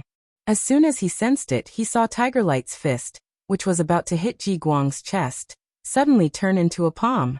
At the same time, it lengthened by 2 centimeters and stabbed into Ji Guang's heart like a sharp blade. Ji Guang suddenly felt a sharp pain. Then the pain became stronger and stronger until his whole body bent into the shape of a prawn. He was completely tangled up. "You let me win, you let me win." In this exchange, Ji Guang suffered a great loss. He retreated, his face extremely pale. However, the 2 members of the Cold Blade Division who had been staring at him didn't have any intention of letting him go. They stepped forward, one on the left and one on the right. They clenched their fists and looked like they were going to teach him a lesson. He actually dared to make the first move under their watch. This was a provocation to them. Forget it, forget it. He has already learned his lesson. Of course, if he dares to make a move for no reason next time, we will have to beat him up again and hand him over to you to deal with. Tiger's mane took advantage of the situation and stopped the 2 members of the Cold Blade Division. However, his words were full of sarcasm.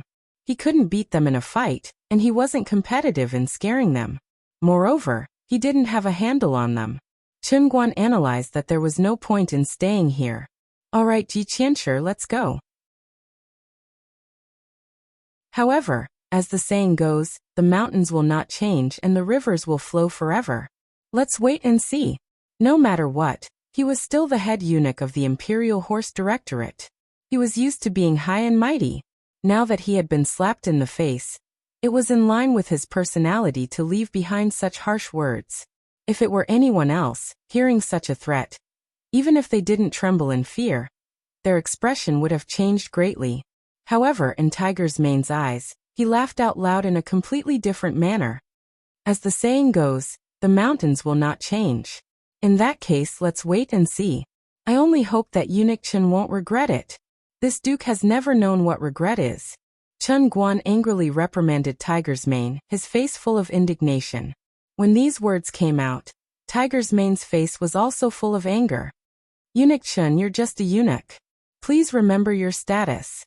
You can call yourself an eunuch, but you can't call yourself an eunuch. Otherwise, you'll have to pay a heavy price." Aha! As if he had found a way to turn the tables, Chen Guan laughed out loud. "My apologies, this duke is already used to calling myself an eunuch. I'm afraid I can't change it, ha ha ha." Chen Guan pulled Ji Guang, who had been punched, away and left Yang Manor. However, as soon as they left the manor, he changed from his earlier laughing expression to that of Ji Guang. "Ji Qianshi, this time we messed up our mission. I'm afraid that Eunuch Jean won't be too happy. What should we do?" Daring to hurt a member of our embroidered uniform guard. This loyal eunuch is clearly audacious. Next, this official will let them know that there are some things that they can't do, or even think about. "Don't worry, I'll make arrangements when I get back." Ji Guang's face was full of anger, but he couldn't be blamed for his actions. Tiger's mane's punch just now wasn't light. If it weren't for his superb martial arts skills, it was possible that he would have lost half his life. "All right, if you need this duke's cooperation, just let me know," Chen Guan said angrily. It was obvious that at this moment, he hated Yang Chendong to the bone.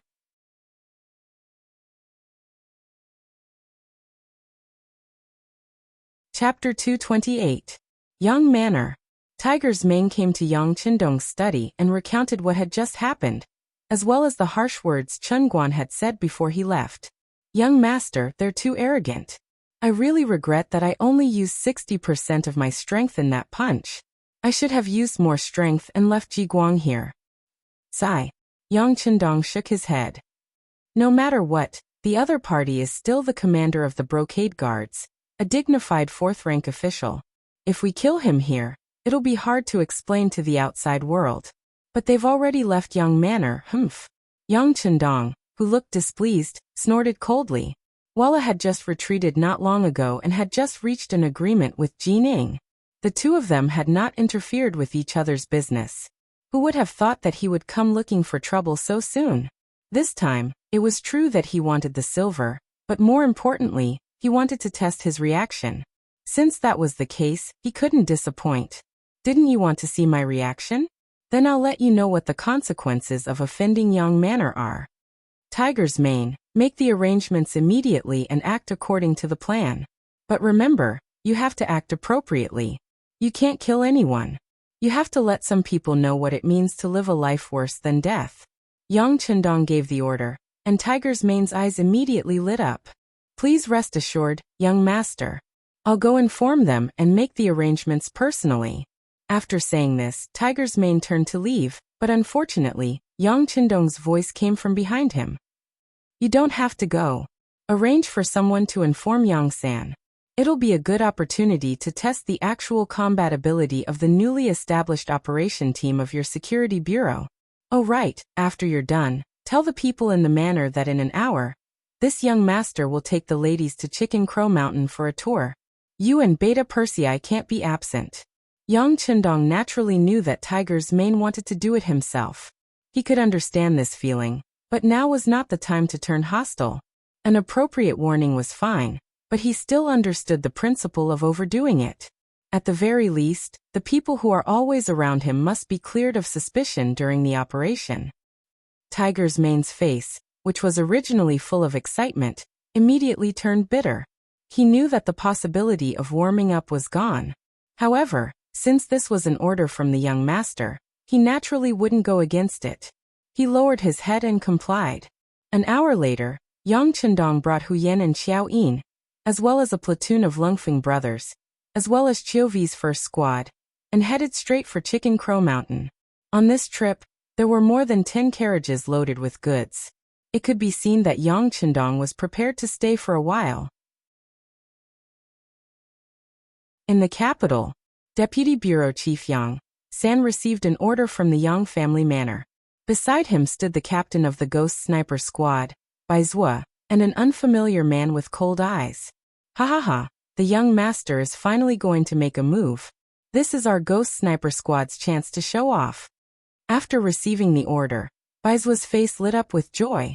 He seemed to have seen another addition to his list of achievements. However, as the person directly carrying out the order, Yang Sen didn't show anything on his face. He also ignored Bai Zhua's excitement. Instead, he looked at the unfamiliar man and said, Captain Tai, what do you think? Captain Tai, full name Tai Hu, was the captain of Yang Xie's new army, the Wolf Fang Special Forces. The Wolf Fang Special Forces was a special squad formed under the special request of Yang Chendong. They were used to carry out any special tasks. There weren't many of them, only 20 of them. However, every one of them was carefully selected from the elite members of the Cold Vanguard. They were capable, well-equipped, agile, well-trained, and strong in combat. Regardless of whether it was reconnaissance, assassination, camouflage, or firearms, they were all very skilled. Such a squad was also one of Yang Chendong's trump cards. If the Ghost Sniper Squad was said to be able to take people's lives from a distance, then the Wolf Fang Special Forces was the trump card in close combat. Yang Chendong, who had exposed some of his strength, had already given an order to Qiqian City to let the Wolf Fang Special Forces rush to the capital. This time, in order to give a warning to the unit group, he temporarily lent them to Deputy Bureau Chief Yang San, so that they could complete the task better. As soon as they arrived, they were temporarily assigned to the operation team of the Security Bureau. According to Yang Chendong's intention, they would be separated after training more outstanding talents. Tai Hu, who was named, answered without hesitation when asked what he thought of this matter. The sixth young master's words are orders. It is an order that must be completed. Deputy Bureau Chief Yang San, please give the task to us. We will definitely give you a surprise tonight. Okay, I believe in Captain Tai. If you have any ideas, just do it. If you need our cooperation, Please let us know. My security bureau and the Ghost Sniper Squad will fully cooperate with you. Yang San's voice came out immediately. Since Yang Chendong attached so much importance to this matter, Yang San of course had to perform well. This was also the first appearance of the Wolf Fang Special Forces since its establishment. It was time for them to show their skills. Nancheng district of the capital. There were many ancient courtyards here. Most of these courtyards belonged to the royal family. So many of them were eventually occupied by eunuchs. The pavilion closest to the water enjoys the moonlight first. With the emperor's trust, the eunuchs were powerful, they acted on behalf of the emperor, and they were awe-inspiring. In one of the courtyards, a beardless man in brocade clothes was resting in a small pavilion in the courtyard. Although this person looked ordinary and was not tall enough, in fact, he was a eunuch leader with real power. He was in charge of more than 30 eunuchs. And with his position, he was qualified to have the right to live outside. When he was not on duty, he would go back to his small courtyard to enjoy himself. He abandoned the servile appearance in the palace and bowed to everyone. He enjoyed the feeling of being the master. Two delicate-looking maids brought a fruit plate and tea to the small pavilion and served the eunuch. He squinted his eyes happily as he enjoyed himself. This was the life of a superior person. This was the dream he should pursue. Just as he was enjoying his beautiful life, the eunuch who had just closed his eyes felt that his surroundings were quiet. That kind of silence gave him a creepy feeling. Instinctively, he wanted to open his eyes to see what was going on. Just as he had this thought, a cold chill came from his neck. Although he still did not open his eyes, his perception had told him that there should be a sharp and cold dagger on his neck. Don't even think about opening your eyes. Otherwise, the moment you see my face, it will be the moment you meet the king of hell. A cold and indifferent voice suddenly sounded in his ear. This voice made the eunuch's body tremble. The smooth and slick side of his bones was also revealed. Brother, I won't open my eyes. Please don't hurt me. Tell me, what do you want? Is it silver? I don't have much, but it is enough for ordinary people to live a peaceful life. Pooh. Just as he finished speaking, there was a sudden pain in his right arm. The eunuch could not help but open his mouth and howl. However, the coldness that had just left returned to his neck. You can scream, but before they arrive, I guarantee that the first person to die will be you. I won't scream. When he felt the killing intent, the eunuch became very obedient. Pooh. Another knife stabbed into his left arm. The eunuch almost could not help but scream. Although he controlled his voice because of the fear of death, his whole body could not help but twist. He really could not understand. Why did the other party stab him twice without any request? Could it be that this was not for money, but because he had offended someone and was here to seek revenge? Fortunately, the answer came out quickly. He heard the voice in his ear. You better remember, you can call yourself this eunuch in the future, but you must not call yourself this eunuch to save trouble. Otherwise, next time, I won't just hurt your arms, I will directly take your life.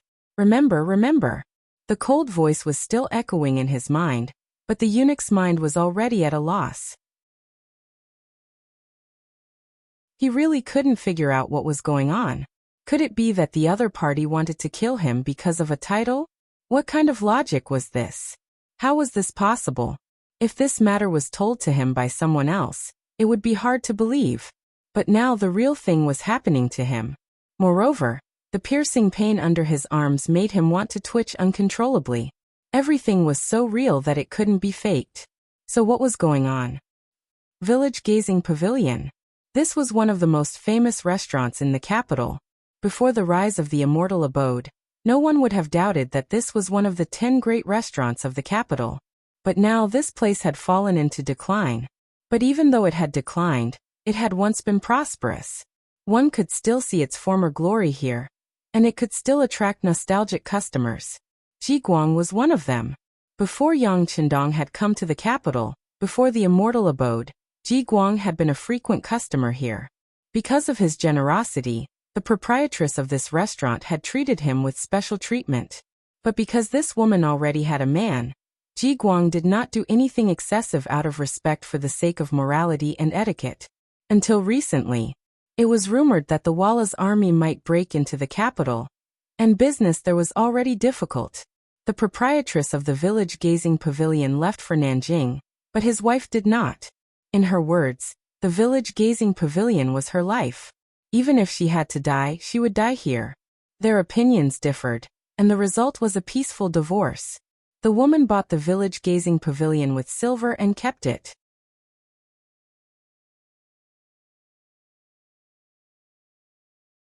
Chapter 229. A while ago, Ji Guang had been hiding in the ruined temple, and had no idea what was going on in the outside world. This time, after pledging allegiance to Ji Ning, he finally regained his freedom. Tonight, he appeared here and saw Li Xiu, the woman who still had some charm and had feelings for him. In the private room, Li Xiu, boldly confided her feelings to Ji Guang. She also said that as a divorced woman, she did not ask to be a bride. As long as Ji Guang was willing to come and see her often, she would be satisfied. This kind of attitude and idea of being a mistress was very advanced in this era. It also made Ji Guang very touched. However, he did not immediately agree. According to his thinking, although his position seemed to be high and powerful, he didn't know how many people were watching him. If he wasn't careful, he didn't know where he would lose his life. He couldn't give Li Xiu any sense of security. He did not agree. When Ji Guang left the village pavilion, although he did not look back, it was as if he had eyes in the back of his head. He could feel that Li Xiu, was heartbroken and tearful. Hardening his heart, Ji Guang did not look back. He walked out of the village pavilion and came to the street. At this time, it was already the curfew time and the street was very deserted. However, as the commander of the embroidered uniform guards, Qianshi naturally did not have to worry about being interrogated by the military office of the 5 cities. He was still thinking about Li Xiu, and walking alone on the quiet street. Suddenly, a bone-chilling feeling spread throughout his body. An instinct made him stop abruptly and reach out to touch his waist out of habit. Ji Guang's reaction was very fast. With his sixth sense, he sensed the danger in advance. It was a pity that he was facing Tai Hu, the captain of the Lengya Special Forces. Tai Hu originally wanted to make a move on Chengguan, but the Security Bureau's intelligence showed that this person would not come out of the palace tonight. Therefore, he settled for the next best thing and chose Ji Guang. He heard that this person had some skills and wanted to learn from him.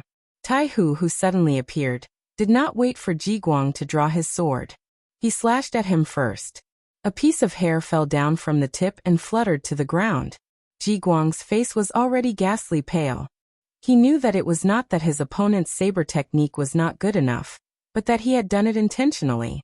If his opponent had wanted to take his life, he would have been a dead man by now. Who are you? Why do you want to kill me? Do we have any grudges? Ji Guang stared at the other's eyes in the dark and asked nervously. Cut the crap and draw your blade. Today, I'll teach you a lesson. You'll understand how laughable your little bit of martial power is in front of a true expert. Tai Hu had no intention of revealing his identity. Today, not only did he want to hurt Ji Guang and make him pay for what he did during the day, he also wanted to instill fear in his heart, so that he would never dare to go against the 6th young master again.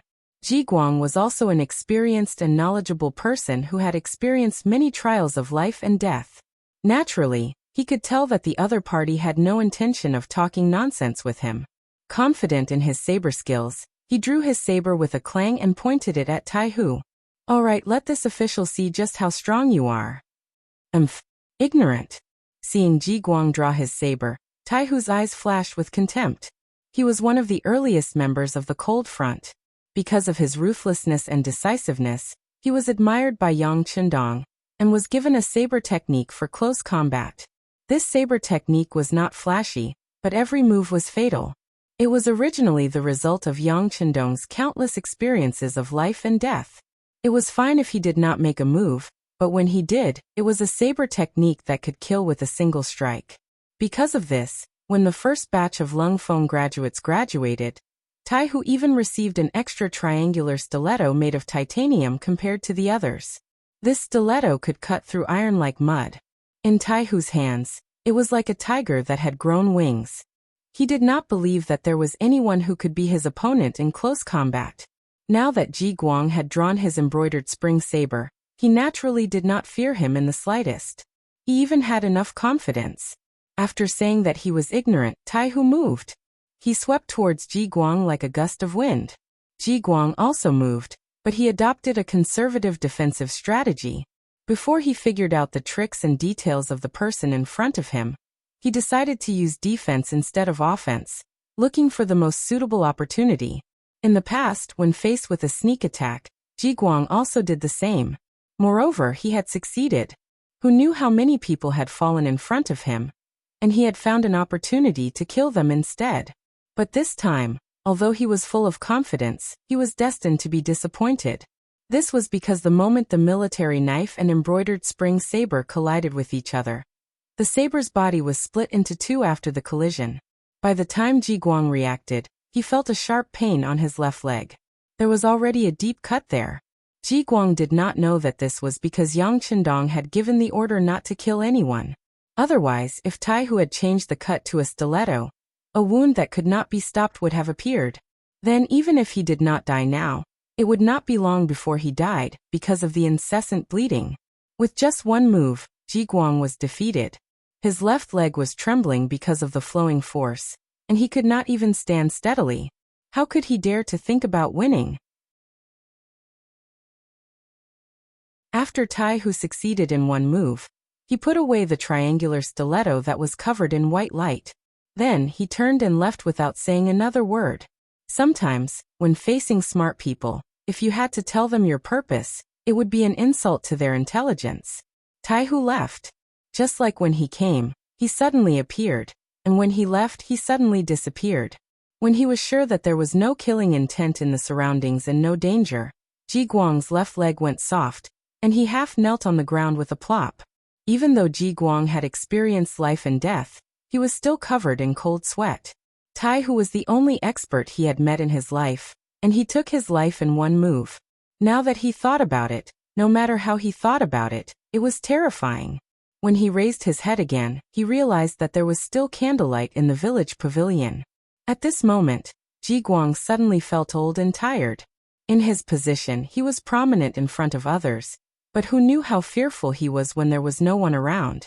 He, who had just experienced a life and death situation, wanted to have a good rest. The village gazing pavilion seemed to be his final resting place. Ji Guang dragged his bleeding leg and slowly walked towards the village gazing house.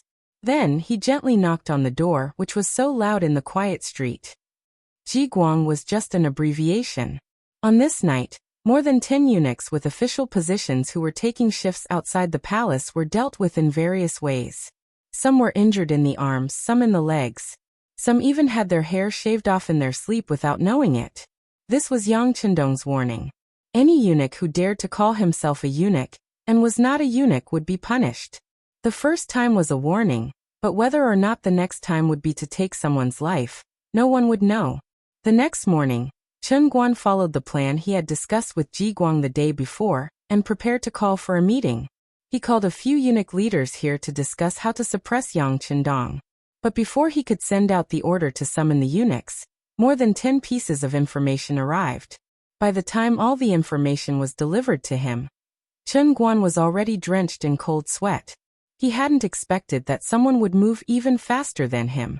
How did they do it? Yesterday, the 10-odd eunuchs who were taking shifts outside the palace were living in different parts of the capital, doing different things, but they were all suddenly attacked. What did this mean? It meant that a large net had been watching them for a long time, and they were just waiting for the right time to strike. If it hadn't happened, even Chen Guan wouldn't have believed it. He had thought about the consequences of offending Yang Qindong and made some preparations, but now it seemed that if the other party really wanted to kill him, it wouldn't be difficult.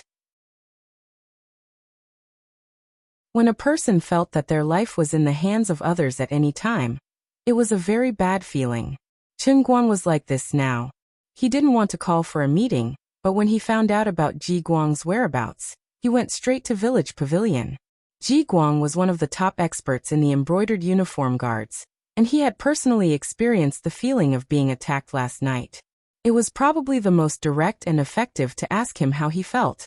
When Chen Guan brought a group of trusted aides to village pavilion, Ji Guang was resting in bed in Li Xiaoer's boudoir upstairs. But no matter how one looked at Li Xiaoer, she was glowing, giving people the feeling of a new life. No one knew that last night, Ji Guang had thought it through and wanted Li Xiaoer, and the two of them were officially together. At this moment, Chen Guan rushed over, and all he got was Ji Guang's dissuasion. Chen Guan rushed into village pavilion with a group of embroidered uniform guards, giving Li Xiaoer a fright. Fortunately, Ji Guang took her hand in time, and squeezed it gently to comfort her. His eyes were full of gentleness when he looked at Li Xiaoer, but when he looked up and saw the other embroidered uniform guards in flying suits rushing in, his expression didn't look good at all. All of you leave first. The group of embroidered uniform guards looked at Chen Guan hesitantly, not knowing what to do. They were here to protect eunuch Chen. If they left like this and something really happened, they were afraid that none of them would have a good ending. With Ji Qianshi here, you all can leave for now. Chen Guan saw Ji Guang's displeasure, and thought that this person's skills were extraordinary, so he nodded in agreement. The group of embroidered uniform guards left the room, and Ji Guang said to Li Xiaoer affectionately, "Yes, Hen, leave for now. I have something to say to this lord." "Okay, but don't stand up. The wound on your leg has just stopped bleeding." Li Xiaoer nodded obediently, but a trace of worry still appeared on her face.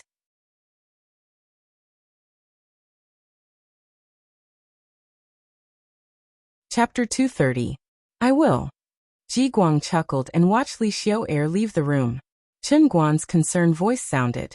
"What's wrong? Are you hurt?" "Yes, I'm hurt. The other party didn't intend to take my life. Otherwise, I'm afraid I would have died last night." Speaking of this, Ji Guang's mood was very calm, as if he was narrating something that had nothing to do with him. But these words were so deafening in Chen Guan's ears. "Who did it? Even you are no match for them?" "Yes, I'm not that person's opponent. Even if I was on guard, even if I brought a few subordinates, he could still easily kill me." Speaking of this, Ji Guang's mood became a little depressed. After all, in his strongest aspect, he had to admit that he was inferior to the other party. This made him feel unreconciled. But whether he was convinced or not, the reality was like this. He was indeed not Taihu's opponent. He couldn't even withstand one move. Feeling that Ji Guang's tone seemed to be disheartened, Chen Guan asked tentatively, "Was it that person who did it?" Sigh. A long sigh. After what happened last night, Ji Guang thought it through and accepted it. Yang Chendong was not someone he could afford to offend. Moreover, this person ignored the law and acted extremely decisively and ruthlessly. He hadn't expected to make a move on his own accord, so he hadn't been on guard at all. Of course, if such an opponent was bent on targeting you, what could you do even if you were prepared? Forget it, eunuch Chen. Some people are destined to be beyond our ability to deal with. If we have to force it, I'm afraid we will lose our lives." After being silent for a long time, Ji Guang said such words that Chen Guan could not believe. Are you afraid?" Chen Guan did not believe that the always confident and arrogant Ji Guang would bow his head one day, and so completely. "Yes, I'm afraid," Ji Guang admitted frankly. "If that person wants to kill me, he can do it at any time. Tell me, eunuch Chen, facing such an opponent, what do you want me to do? Would he continue to oppose that person until he lost his life? This time he's targeting me. I'm afraid he'll harm eunuch Chen next time. Listen to me and let go." Knowing that Ji Guang still didn't know what had happened to the other eunuchs, Chen Guan let out a long breath and said, "Actually, he didn't just target you. Just last night, there were 13 steward eunuchs who were targeted. If they were injured, if their lives were threatened." "What?" Ji Guang, who was half lying on the bed, suddenly stood up. He stared at Chen Guan and asked, "Is what eunuch Chen said true?" "I'm not lying to you." Chen Guan shook his head, his eyes filled with disappointment, especially when he thought about how he had gone to the Yang family village to denounce them yesterday. He felt that it was so ridiculous. The other party had already made preparations, and was just waiting for them to rush forward. They were so confused that they actually did as they were told. It was no wonder that they were scared and threatened. Chen Guan admitted it. This gave Ji Guang a big fright. His mind spun slightly, as if he had thought of something. He asked, "Eunuch Chun, where is he right now?" Although he didn't mention his name, Chun Guan still understood what Ji Guang meant. He replied, "I just received news that he went to Chicken Crow Mountain yesterday afternoon." Went to Chicken Crow Mountain? Who went with him? Are the servants who usually follow him here? Thinking of a possibility, Ji Guang asked aloud. They're all there. Even the mercenaries guarding the Yang family bank, the immortal abode, and the sky beyond heaven are all there. They didn't do anything strange. Chun Guan said this somewhat painfully. His face turned even uglier. Hiss. When Ji Ning heard this, he also sucked in a cold breath. Yang Chendong had gone to Chicken Crow Mountain. This was to create an alibi for him. With a group of subordinates by his side, the others had no choice but to forcibly separate him from the attack on the eunuchs last night. But this was the most frightening thing. If those people were still standing there, it could only mean one thing. After leaving the capital, the Duke of Loyalty still had people he could use, and they were people they didn't know existed. Last night, it had been these people who had attacked. The mercenaries were already very frightening. Now an unknown and mysterious force had appeared. How could they not be shocked? When he thought about how there was probably a pair of eyes watching his every move, Ji Guang couldn't help but shiver. And then he shook his head. Forget it, Eunuch Chun. Listen to this official's advice and let him go. We'll tell Eunuch Jin the situation and let him beat and punish him. As for what he wants to do, that's his business. As for us, we'll just obediently stay here. What? But if we do that, Jining will inevitably look down on us. Chun Guan immediately retorted when he heard that Ji Guang was admitting defeat. So what if he looks down on us? It's better than losing his life. Besides, we gave him all of Wang Zhen's treasures, so we've done a great service. Even if we put on a show for others, he won't touch us right now. Ji Guang shook his head. He knew that after making this decision, the chances of him being put in an important position were extremely small. But when he thought about Yang Chendong's various tricks, he suddenly felt that he was invincible. Ji Guang's words echoed in Chun Guan's ears, and after thinking for a long time, he finally made his decision. Fine. You rest and recover. I'll go and speak with Eunuch Jin. Chun Guan left, and not long after, he went to the palace to see Ji Ning. He gave her a detailed account of what had happened yesterday afternoon and last night. In the end, he stated his own judgment that the Duke of Loyalty still had a mysterious force in the capital that they couldn't see. This force was so powerful that they couldn't deal with it. Jining had just received Wang Zhen's silver, and was in a good mood. But when he heard Chun Guan's report, his face paled again and again. He suddenly recalled the result of his agreement with Yang Chendong. They had agreed to mind their own business, but now, Yang Chendong had broken the agreement. If there really was such a mysterious force that suddenly wanted to target him, what would he do? Jining had just obtained great authority, so he needed to properly enjoy it. He didn't want to die at this moment. Thus he quickly made his decision. Forget it. Since the Duke of Loyalty has Wang Zhen's receipt, we'll let this matter rest. In addition, without this Duke's permission, you went to make trouble for the Duke of Loyalty. Since you were the ones who provoked this matter, you should resolve it yourselves. In short, we need to keep the peace. I don't want to see anyone injured or even killed because of this. Jining shamelessly pushed all the blame onto Chun Guan and Ji Guang, choosing to stay out of the matter. Chun Guan sighed in relief that he would no longer pursue the matter of the silver, but he was also put in a very difficult position when he had to apologize. Eunuch Jin, is the Duke of Loyalty at Chicken Crow Mountain? Should we wait for him to come back? There's no need to wait. Some things should be resolved as soon as possible. How about this? You and Ji Guang immediately go to Chicken Crow Mountain. You must have a good attitude and be sincere. Do you understand? Jining didn't want any accidents to happen when he left the palace, so he wanted to resolve the matter as soon as possible. Chun Guan left with a disheartened expression. After he left, there was a ban in the palace that spread among the group of eunuchs. In the future, no matter which eunuch they were, they had to address themselves as this duke, instead of this duke. Otherwise, they would have to bear the consequences. Chicken Crow Mountain. It was the end of autumn, An early winter was about to arrive. The leaves on the mountain were beginning to turn yellow, giving people a very bleak feeling. However, this didn't stop Hu Yan and Xiao Yin's interest. They arranged for people to bring out the meat skewers and all kinds of food that they had brought. Then they lit a fire, causing the air in the area to become much warmer.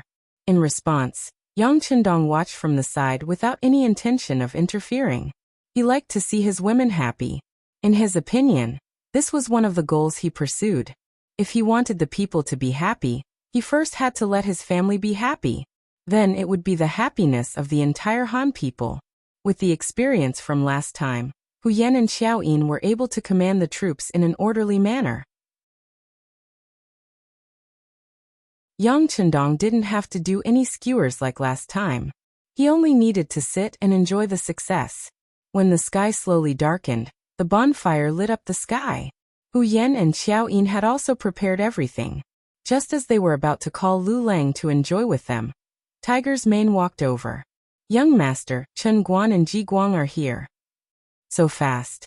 Yang Chendong, who had been prepared for this, was still somewhat curious when he heard that the two had rushed over in just a little more than a day. Yes, there are also 30 embroidered uniform guards. Among them, Ji Guang was carried over.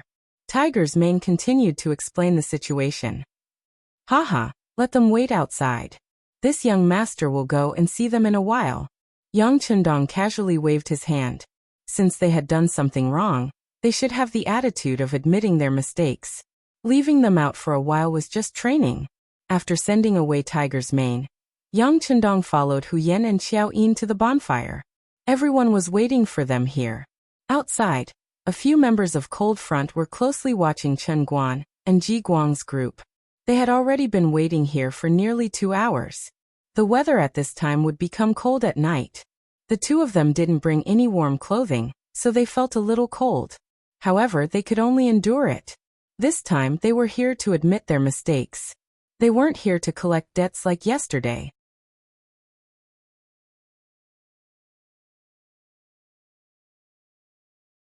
Chapter 231. A head eunuch of the Imperial Horse Directorate and a commander of the Embroidered Uniform Guard. Normally, they were lofty figures, but right now they were like children who had done something wrong, waiting for the adults to forgive them.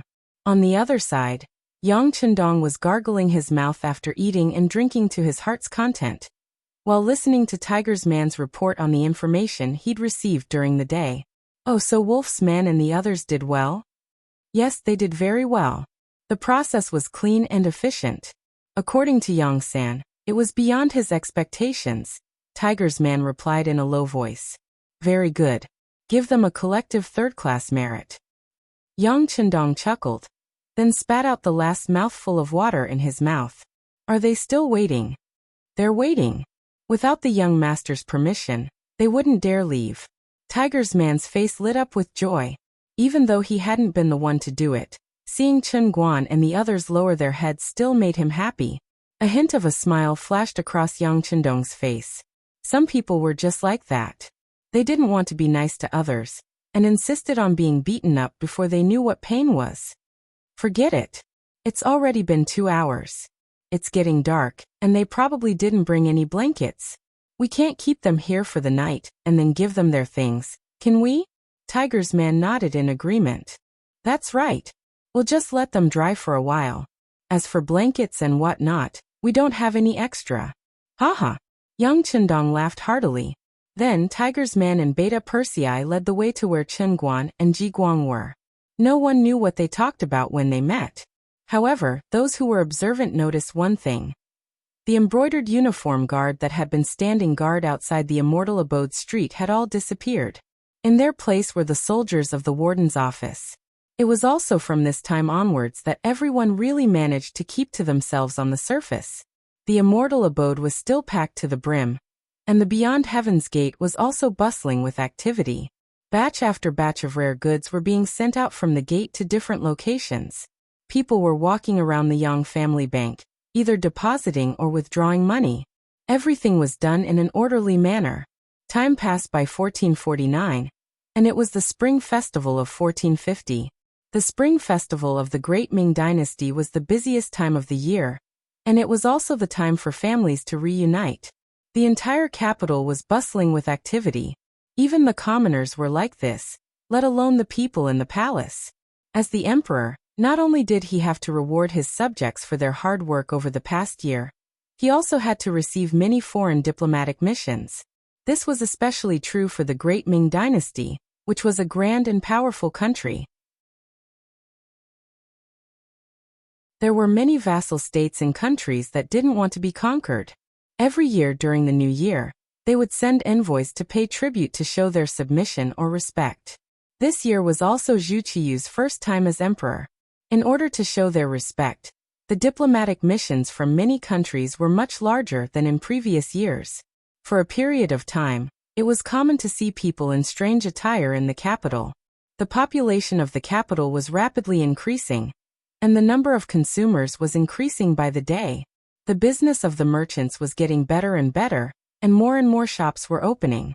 The shops that Yang Chendong had bought at a low price were rented out. Even though the prices were a little higher, they were still in short supply, allowing him to make a small profit. The capital began to prosper once more. This was the scene of a peaceful era. Places like the Immortal Abode, which were usually bustling with activity, were now even more difficult to find. This was especially true after the drama of the war between the war god and the Walla, which attracted even more praise. Anyone who saw this drama felt their blood boil, and even after leaving the Immortal Abode, they were still talking about it. At this time it was time for Dai Zong to summon soldiers, and because of this, many people were seeking to join him. The Great Ming's military was primarily supported by military households.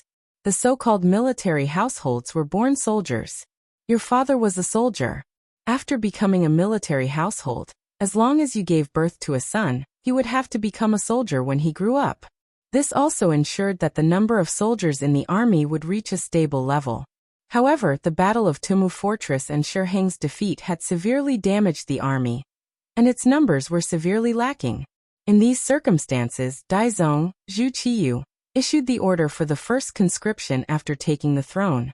He had originally believed that the treatment of soldiers was poor, and that there wouldn't be many who wanted to join the army, perhaps even a few.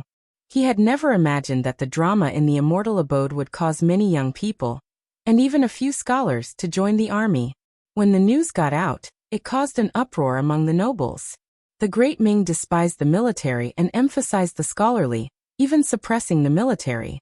The treatment and status of soldiers in society had always been extremely low, but now there were scholars joining the army. Although it could be said that these scholars didn't have much of a future, for them to join the army was still a loss of face for scholars. Because of this, some proud literati hated Yang Chendong to the point that they even hated him.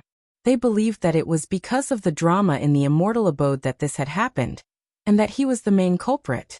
He had brought shame to all the scholars in the world. But just as they were discussing this, the Yang clan manor suddenly opened a Yang clan academy.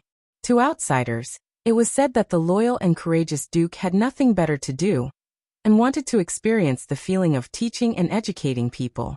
But in reality, only he knew that this was for the future development of the Yangxia Academy. Even though there were many advanced books in Crimson City, they had all been forcefully instilled by Yang Chendong. Without coming into contact with them, seeing them, or even understanding the principles behind them, it was difficult for them to make any progress. This gave young Master Yang the idea of nurturing talents and sending them to Crimson City. This was something he had no choice but to do. With Yang Chendong's current status and the schemes he had set up, it was impossible for him to leave the capital. Now was not the time for him to leave the capital and the center of power of the Great Ming Dynasty. Since he could not return to Crimson City, he naturally could not go back to impart knowledge. His only choice was to find talents in the capital and impart knowledge to them. With the scholars joining the army and the sudden opening of the Yang Clan Academy, the Yang Clan Manor instantly became the focus of all the scholars' condemnation. Some people even dug up Yang Chendong's history, claiming that he had only been an elementary scholar, and that even his status as a high scholar had been bestowed upon him by Emperor Ing. Perhaps he had some literary talent, knew how to do business, and even knew a little about the art of war. But when it came to opening an academy, he was far too lacking. One had to know that those who were able to open an academy had to have sufficient knowledge to do so. It was not something that could be done by a random brat. There were many voices of opposition. Similarly, there were many supporters. Because of Yang Chendong, many of his books were published, and he was hailed as the #1 prodigy of the younger generation. In addition, he had composed many new songs, earning him the title of Eastern Commander. He had saved Emperor Ing, defeated Walla, and protected the position of Emperor Dai. This caused his fame to soar, and he had many admirers in the army. How could such a person lack supporters? If this was in the future, Yang Chendong could probably create a Weibo account and have tens of millions of fans in just a few minutes. There were supporters, but there were also opponents. The matter became more and more serious. Eventually, the matter reached the imperial court and reached Zhu Qiyu, the acting sect master. Zhu Qizhen had some headaches about Yang Chendong. Although this person was an official, due to his young age, he didn't seem to have the awareness of being an official. He had once been conferred the title of General of Agile Cavalry, which was equivalent to a second-rank official, but he had never attended the royal court. It was even very difficult for him, the emperor, to see him. In his own words, he was still young and too playful. He would talk about politics in the royal court later. Given that Yang Chendong's actions were always unexpected, Zhu Qiyu agreed to his request. After all, he was also worried that this person would cause trouble today and tomorrow, causing headaches. However, he didn't expect that even if he didn't enter the royal court, he would still be able to cause trouble. It was like setting up a Yang family academy. You don't do good business, but learn the elegance of a scholar. Isn't this looking for trouble? Zhu Qiyu had a headache. In the royal court, there were people loudly criticizing, but there were also many officials who lowered their heads in silence to show their support. He couldn't help but feel a little headache. My beloved subjects, the Duke of Loyalty and Courage has only opened an academy. As far as I know, he didn't recruit many people, only 50.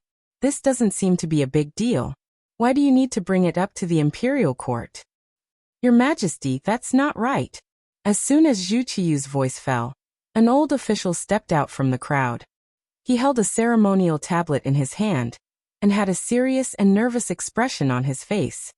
Teaching and educating people is something that can only be done if there are great scholars and virtuous practitioners. Although Duke Zhongdan is quite good in other aspects, he is only a scholar. How can he take on such an important task? The person who spoke was called He Wen Yuan. His courtesy name was Juchuan, and his title was Dongyuan. He was also called Dunan, and he was from Xujiang Town in Guangchang County. He Wen Yuan was knowledgeable and well-versed in astronomy and geography. He was very talented in writing and was good at poetry. His works included Dongyuan Ji, Yiting Sun for Books Lecture, Records of Rights and Explanations, Dunan Memorial, Herdsman's Spare Book, Criminal Magistrate's Spare Book, and so on. At that time, he was the left assistant minister of the Ministry of Personnel. His appearance represented the attitude of the literati. It was a rejection of Yang Chendong's so-called Yang Academy. Speaking of which, Yang Chendong came from a famous family. He was the youngest son of Yang Rong, one of the 3 Yangs. He had also become a scholar at a young age, so he should have been a model scholar. However, he chose to be a merchant in place of an official, and led the army into battle. He went from a literati to a semi-martial person, and obtained the position of duke. He became a duke before the age of 20. This made many people envious, and many people secretly refused to accept it. They only thought that if they had the chance, they would teach Yang Chendong a lesson and teach him a lesson. After all, a person who reached the peak before the age of 20 that many people would never be able to reach in their lifetime would have such a mentality.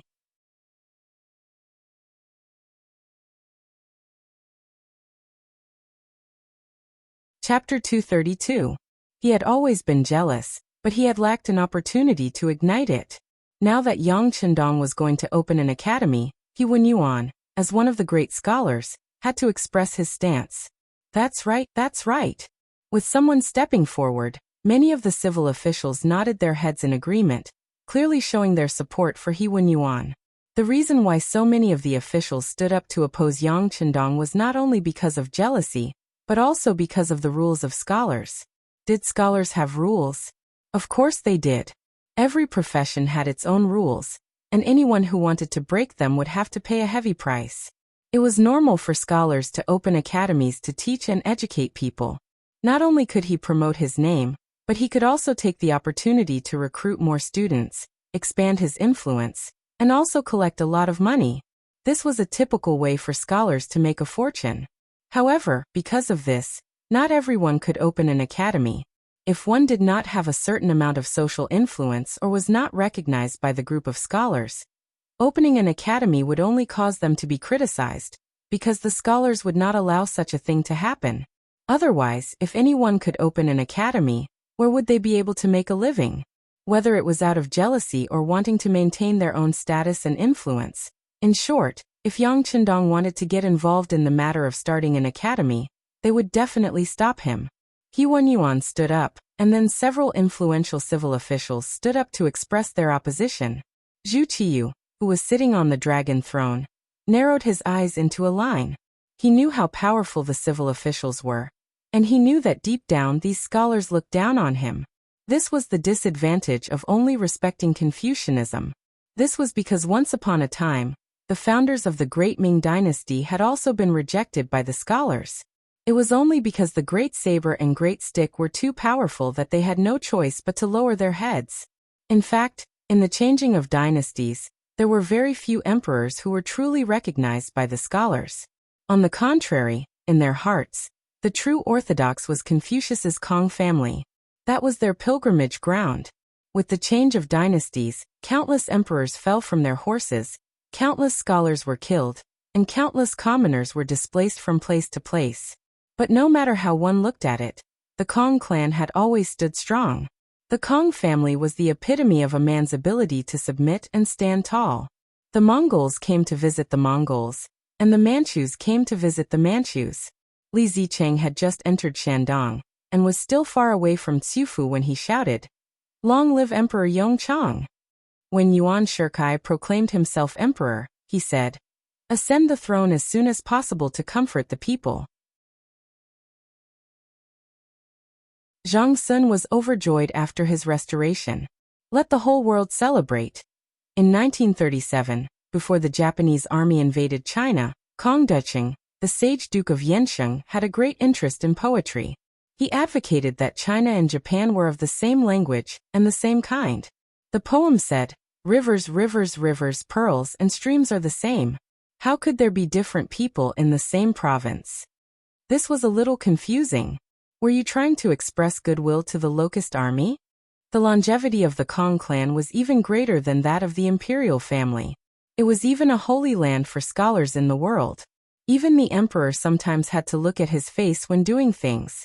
Just like Zhu Qiyu, in history, in order to make his son Zhu Jianji the crown prince, he actually bribed the officials of the imperial court. In the history books, the scholars of the imperial court received a special reward from the emperor, 50 taels of gold and double the amount of silver. Why would the Jingtai emperor, Zhu Qiyu, want to reward the officials? It turned out that the reward this time was actually a bribe. The Jingtai emperor wanted to use the reward to shut the mouths of the officials, to keep their mouths shut. This was why the Minister of Personnel, Wang Zhi, looked at the gold and silver rewarded by the emperor and stamped his feet. He said, "What is this? I am ashamed to death." Even the emperor sometimes had to look at the faces of scholars, not to mention Yang Qindong wanting to establish an academy. With his status and qualifications, it was normal for him to be opposed and reprimanded by everyone. However, Yang Qindong had just made a great contribution, and was given the title of Duke of Loyalty and Courage. Moreover, he was stripped of all his other powers. At this moment, how could Zhu Qiyu make irresponsible remarks to him?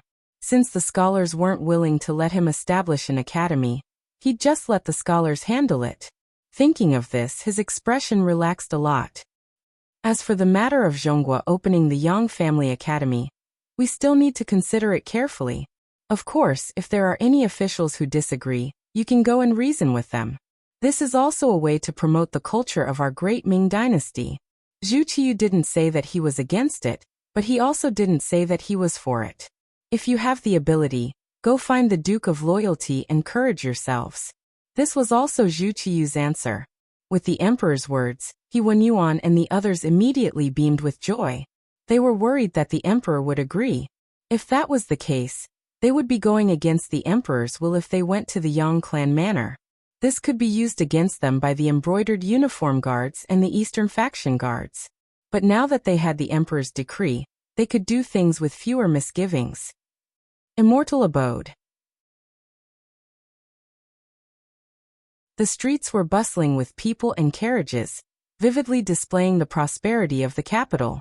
The Immortal Abode, where the world's best delicacies and best services were gathered, the sky beyond heaven, where all the world's rare treasures were gathered, and the Yang clan's bank had mountains of gold and silver.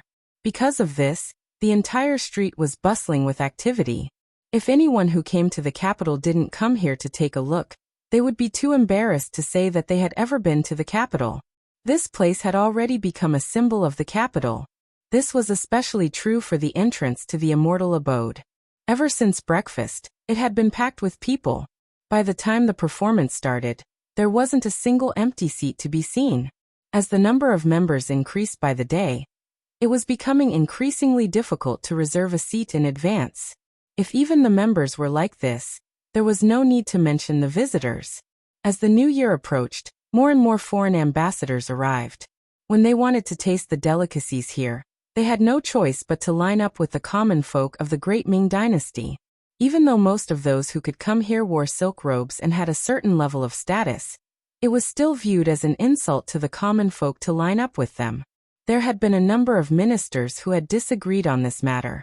They said that the foreign ambassadors should be given special treatment to express the magnanimity of the Great Ming Dynasty. But Emperor Daizong had sent these memorials to Yang Qindong. The Immortal Abode was his place, so the decision was naturally up to Yang Qindong. Yang Qindong had only memorized the names of the people who had written these memorials, but he hadn't read their contents in detail. Why did foreign ambassadors have to be superior to others? Worshipping foreigners was a sign of weakness deep in one's bones. Since Yang Qindong had come, he would never allow such a thing to happen. Treating everyone equally was already extremely benevolent. If it weren't for the fact that he needed to earn money from the foreign ambassadors right now, he would have already issued an order that only Han citizens were allowed to enter. Yang Qindong's indifference meant that the foreign ambassadors who wanted to enter the Immortal Abode had no choice but to line up. Even though they were full of grievances and had expressions of displeasure, when they knew that the rules couldn't be changed, there were still people who came to line up outside the Immortal Abode. Today, there was a woman in the line with an indifferent expression. She was indeed an astonishingly beautiful woman. She was dressed in the women's clothing of the Great Ming Dynasty. Her skin was as white as snow, and her eyes were as bright as the moon. In particular, her exquisite facial features made men's hearts itch. Speaking of which, this woman had quite the background. She wasn't actually a citizen of the Great Ming Dynasty, but rather a Japanese who lived at sea. Her name was Ohara Junko. Among the many people in the queue, Ohara Junko was undoubtedly an angel. Her appearance also made some of the men who were originally shouting in the queue shut their mouths. It seemed that they all wanted to leave a good impression in front of such a beauty. Junko was also protected by a few guards who weren't very tall, but had cold eyes. This only served to highlight her noble status. Her identity was truly not simple. Junko's father was Hito, the current emperor of the Inner Garden of Japan. She had come to the capital of the Great Ming Dynasty to broaden her horizons and seek opportunities. Hito was the emperor of the Muromachi period, the 102nd emperor. He had ascended the throne on September 7, 1428. He was the great-grandson of Emperor Hito, the son of Prince Fushimi Masayoshi, and the adopted son of Emperor Gokomatsu. He was also known as the Emperor of the Inner Garden. During the reign of the Emperor of the Inner Garden, not only was there a rebellion between two Ichiki and Kaji, the dissatisfied people of the Southern Dynasty were also rioting, causing the political situation to become unstable. In addition, General Ashikaga Yoshimasa lived a life of luxury and enjoyed himself. His power was immense, and the emperor had to reprimand him. It was precisely because the domestic situation was unstable that the emperor of the inner garden wanted to find a way out from outside. This time, when he heard that the new emperor of the Great Ming Dynasty defeated the elite cavalry of Walla, he sent an envoy with the intention of strengthening the relationship between the two countries and seeking some help. Junko came with the envoy for another purpose. According to the emperor of the inner garden, if his daughter could be married to the emperor of the Great Ming Dynasty, then he would have a powerful foreign aid, and at that time, his words in Japan would be much more powerful. In order to achieve this goal, the appearance of his daughter Junko was still a secret. At least before the matter was settled, it was not suitable to spread it out and attract the attention of other forces in the country. But now, Junko appeared in public so calmly because her matter had already come to an end. That was, the acting emperor of the Great Ming Dynasty had a new empress and more than a dozen concubines. It was difficult for her to find a suitable position to intervene now. Moreover, her son was too young and was still in his infancy. In any case, it was impossible for him to marry Junko and form an alliance with Japan.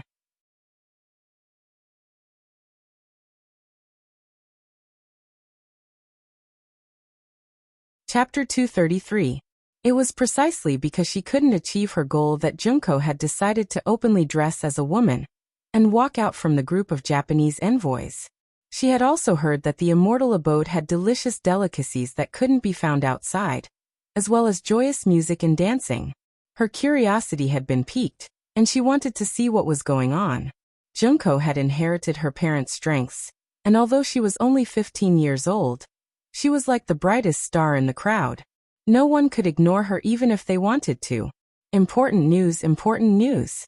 The Duke of Zhongdan has opened the Yang Clan Academy, and this has incurred the displeasure of some of the officials. Just a moment ago, the left assistant minister of the Ministry of Personnel, He Wenyuan, led a dozen Confucian scholars and officials to the Yang Clan manor to demand an explanation. An earth-shattering shout suddenly came from the crowd, causing many of the men who had been paying attention to Junko to change their minds. Who was Yang Chendong? There was no need for an introduction. There was no one here who didn't know him. Whether it was the immortal abode, the sky beyond heaven, or the Yang Clan Bank, they were all his handiwork.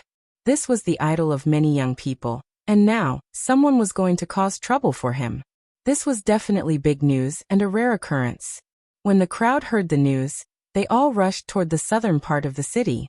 They wanted to see how the Dong Shui would deal with He Wenyuan and the other Confucian scholars. At this moment, not only did the line outside shrink, many of the diners who had been eating in the immortal abode also walked out, causing the originally crowded street to become much emptier. With so many people leaving, those who remained were particularly conspicuous. Among them were Junko and several of her guards. Little Lin Kuan, did they go to see the Dong Shui? Junko's crisp voice rang out in somewhat awkward Chinese. Among the guards, a young man with a mustache was originally looking around with a serious expression. When he heard Junko's voice, he immediately turned around and nodded. Princess, they really did go to see the Dong Shui. According to the information we received, the Dong Shui is not in the capital, but in the Yang Clan Manor 15 li south of the city. The Yang Clan Manor?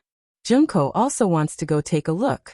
With a trace of desire in her eyes, Junko said in a moving voice. This.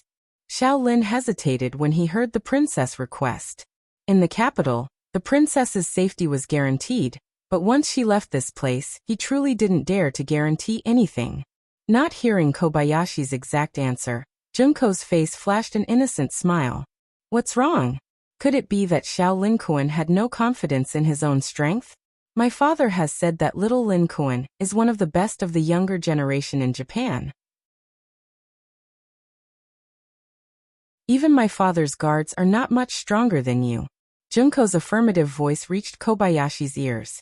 His body suddenly straightened, and at this moment, he seemed to have become much taller.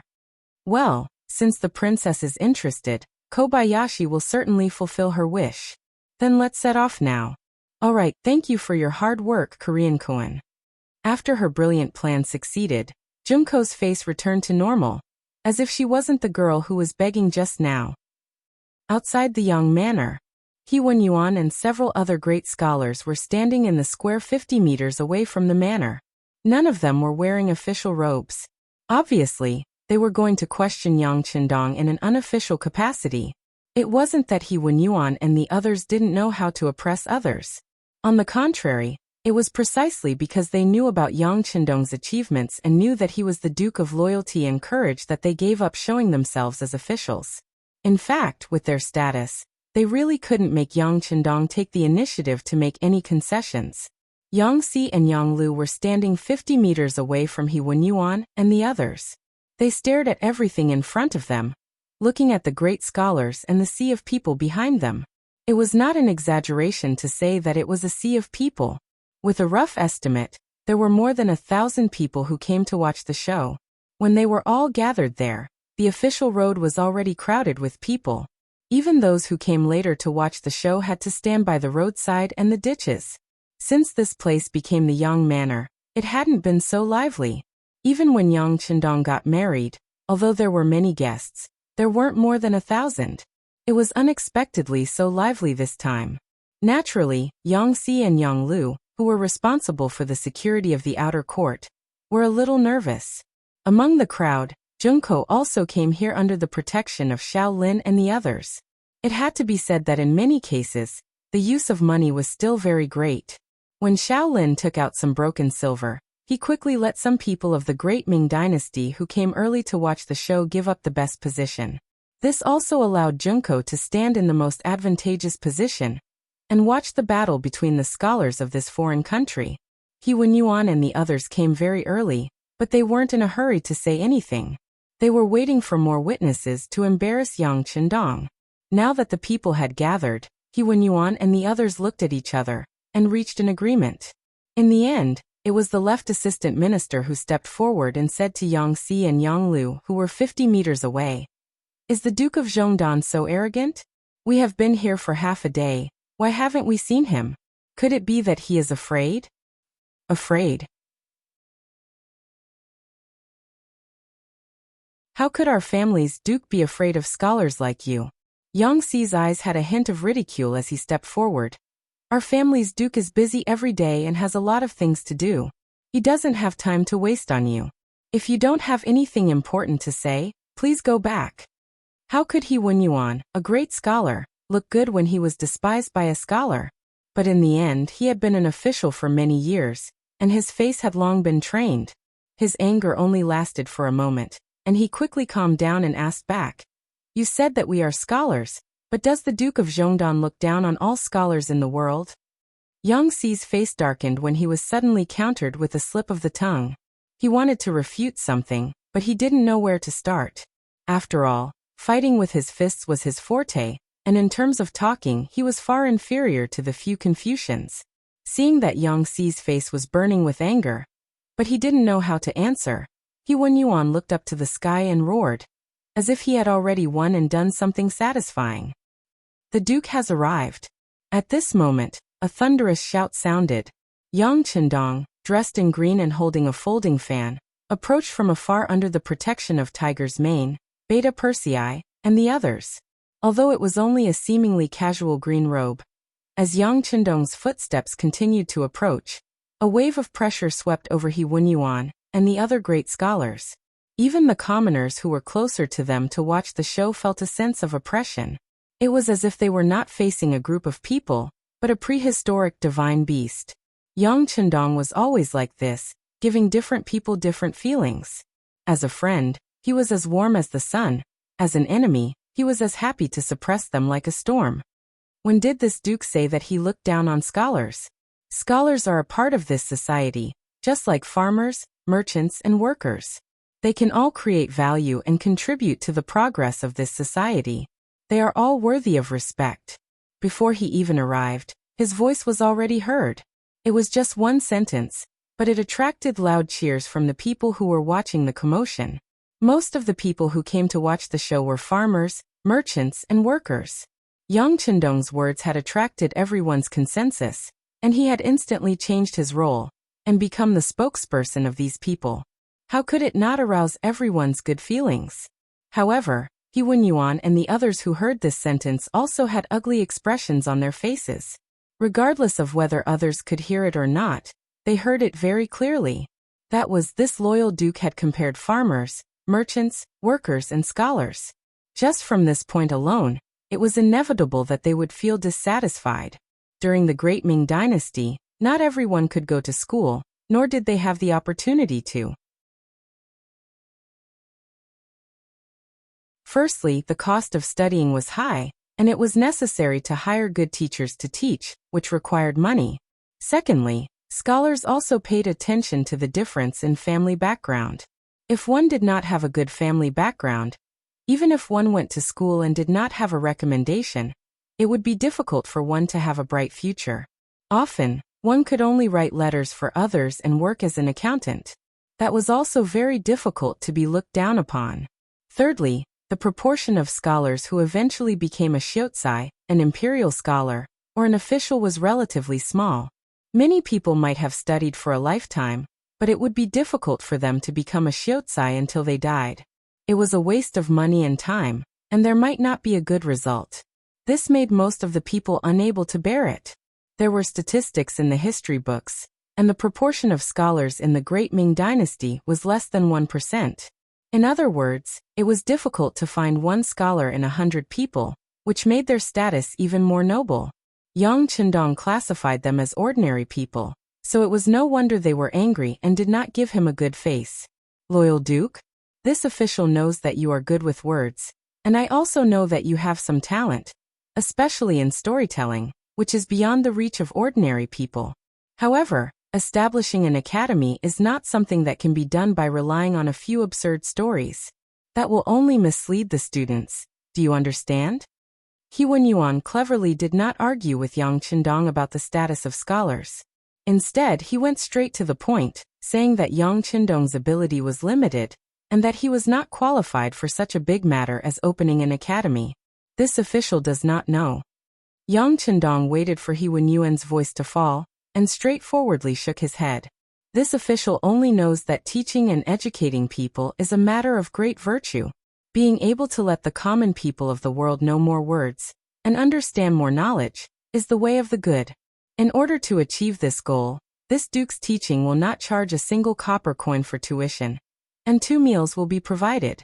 If the student is talented, this duke will recommend a suitable position for him or her, so that he or she can bring honor to his or her ancestors and family.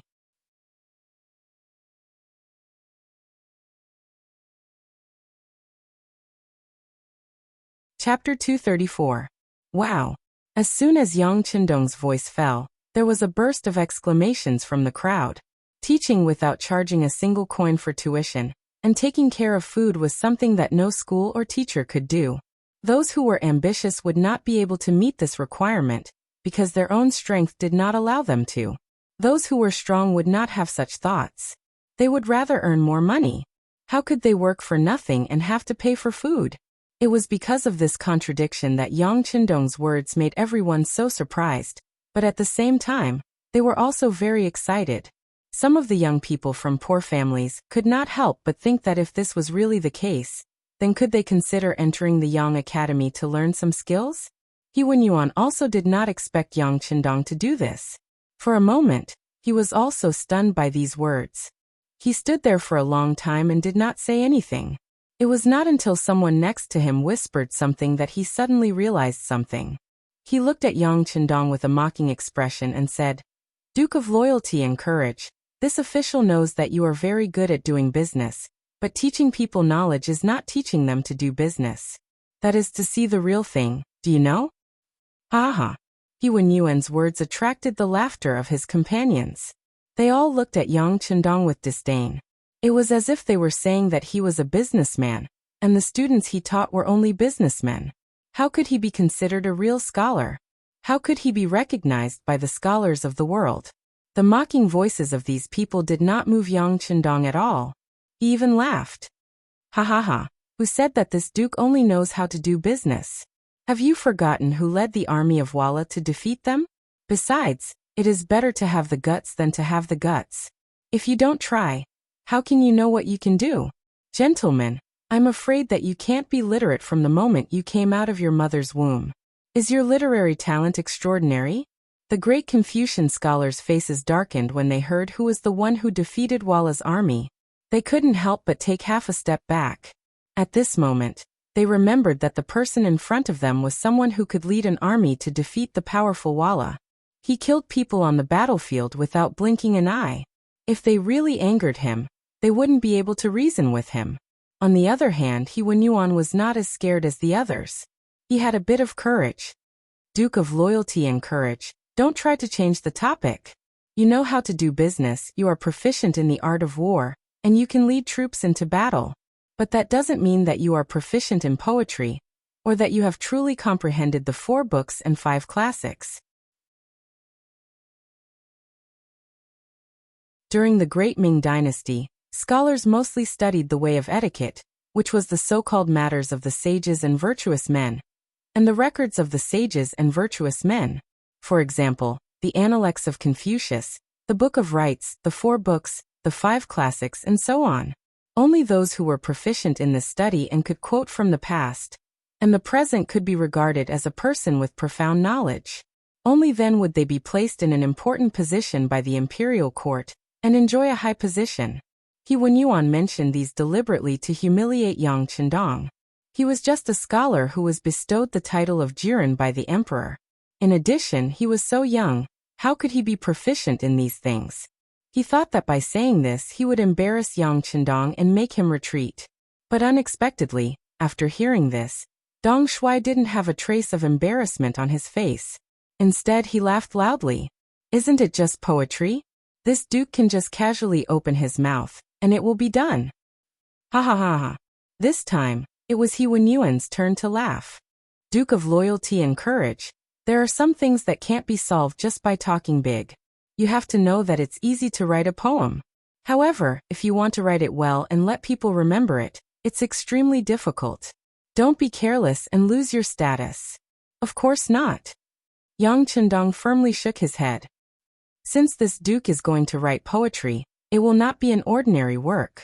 If you don't believe me, Assistant Minister can listen to it and then comment. Seeing that Yang Chendong didn't seem to be joking, He Wenyuan was first stunned. Then he turned to look at the crowd and found that there were many envoys from other countries. He hesitated. It was true that he came to find trouble with Yang Chendong, and it was also true that he came to make him lose face. But if he really made the Duke of Loyalty and Courage lose face in front of the foreign envoys, it would be unsuitable for the country. He Wenyuan's hesitation was seen by Yang Chendong, and it made his impression of this person much better. Knowing the big picture had its advantages. If this person only came to improve his reputation by stepping on him, then after this matter was over, he would have to settle the score. Since He Wenyuan was in such a difficult position, Yang Chendong didn't give him a chance to choose. He, who was originally very confident, opened his mouth and said, "I saw it." When Yang Chendong, who had raised the topic, opened his mouth, He Wenyuan and the others immediately shut their mouths and looked at him. When he noticed that everyone's attention was on him, a confident smile flashed across Yang Chendong's face. He continued to say, "A shepherd boy rides a yellow ox, his song shakes the forest. He wants to catch a cicada, but suddenly he shuts his mouth." This was written by a famous poet of the Qing Dynasty, Yuan Mei. It talked about a little shepherd boy riding on the back of a yellow ox in the dark forest. No one knew what happy thing he had, but he sang along the way. His singing was crisp and loud, and the entire forest was startled by him. Suddenly the singing stopped. The little shepherd boy straightened his back and closed his mouth. His eyes were fixed on the tall treetops. Cicada, cicada, cicada. In the tree, a cicada was also singing at the top of its lungs. It was the cicada that had attracted the little shepherd boy. He really wanted to catch the cicada. And using this poem, Yang Chendong was also comparing He Wenyuan and the other scholars' arrival to cicada. He himself was a child that could be caught if he wanted to. Comparing a poem to a person, the moment I saw it came out, the expressions of He Wenyuan and the others could not help but change greatly. However, this was not the end. It was only the beginning. Yang Chendong's footsteps moved slightly. After taking half a step forward, he opened his mouth and said, "Lotus. An autumn cloud with a speck of red, 10 lotus leaves and 5 flowers. There's no need to close the door to sleep by the lake, The cool breeze fills the house every night. Water dragons chant, White Lotus, who removed the red coat for the green room welcoming the dawn frost? The Huansha people go, the Lingbo people stay, the Crystal Palace. A few pavilions, 10 miles of silver pond, the cold fragrance blows everywhere. In the dusky gull and heron, the bright flowers of the night, deep and indistinct. What's more, the clouds are clear and practiced, the dance is light and graceful, the fan is half lowered. Light makeup, the moonlight immortal and elegant, the powder faded. When the small boat returns, the duckweed opens, the mirror looks out. Afraid of the remains, the cold waves, the 10,000 leaves, the west wind war. The former was a poem by Chao Yin of the Qing, and the latter was a poem by Wang Chutong of the Qing. In addition to what they had seen before, there were a total of 3 poems. They were almost all connected, and were all good quatrains. For a moment, it naturally shocked He Wenyuan and the others, making it impossible for them to find the problem. They were shocked, but Yang Chendong did not seem to be satisfied. He looked at He Wenyuan and the others who had come looking for trouble and said, "Poetry is only a small path. As long as you study hard and accumulate, it is not difficult to create good sentences. Don't you think so? Well, since you have come today, it would not be right if I did not give you something. This way, I will give you a poem. You must listen carefully. If there is anything you do not understand, you can come back and ask me." Ha ha ha. Yang Chendong's proud laughter fell into the eyes of He Wenyuan and the others, making them angry. No matter what, they were people who had been studying for half their lives. Yang Chendong would only be 20 years old during the new year. Even if he could compose a quatrain, it would be impossible for them to ask for advice. This was simply an insult. Everyone looked at Yang Chendong with a few more traces of anger and annoyance. On the other hand, He Wenyuan seemed to have a pretty good ability to calm himself down. When he looked at Yang Chendong, he said, "I wonder what loyal and gallant Duke has to teach us. We are willing to take a look. If there is something we don't understand, we can naturally ask for guidance. However, if you say it out loud, we will understand immediately." Haha. You don't have that high of an IQ. Who would have thought that Yang Chendong directly interrupted He Wenyuan and said, "Listen carefully, I will only say it once. Whether you remember it or not depends on your luck. If you want to learn, you can come and ask for guidance in the future." Yang Chendong seemed to be very confident as he raised his head to look at the sky above him. After muttering to himself for a moment, he slowly said, "The Shi clan's history of lion eating." As soon as the name came out, He Wenyuan and the others were stunned. They were indeed smart enough to suddenly think of something. But then he looked at Yang Chendong with an impossible look, completely with a look of disbelief. However, Yang Chendong didn't even look at them. Instead, he looked up to the sky and said, "Stone Chamber poet Shir, the gluttonous lion, swears to eat 10 lions. From time to time, he was a lion in the eyes of the city. 10 o'clock Shir City." At that time, the clan saw the 10 lions with the power of the 10-stone arrow, and the 10 lions died. She picked up 10 lions' corpses, which fit the stone chamber. The stone chamber was wet, so she sent a servant to clean the stone chamber. She began to eat 10 lions' corpses. When eating, the initial knowledge was 10 lion corpses, 10 stone lion corpses. At that time, the clan's primordial knowledge was the truth. Testing is the matter. When the poem was finally finished, Yang Chendong let out a light breath. For this poem, for this moment of pretentiousness, he had put in a lot of effort last night. Fortunately, he had memorized it perfectly without a word wrong. This poem talked about a poet surnamed Shi. He lived in a house made of stone. He was especially fond of lions and loved to eat lions. He swore to eat 10 lions. He often went to the market to see if lions had appeared. One day, at 10 o'clock, 10 lions just happened to appear in the market. At that time, Shi Jun also came to the market. He saw these 10 lions, so he took out his bow and arrow and shot these 10 lions to death. Shi Jun then picked up the 10 lion corpses and prepared to move them to the stone chamber where he lived. Unfortunately, this stone chamber was very wet. Shi Jun told his servant to wipe the stone chamber clean. After the stone chamber was cleaned, He began to try to eat these 10 lion corpses. When he was about to eat, he realized that these 10 lion corpses weren't real lion corpses, but 10 lions made of stone.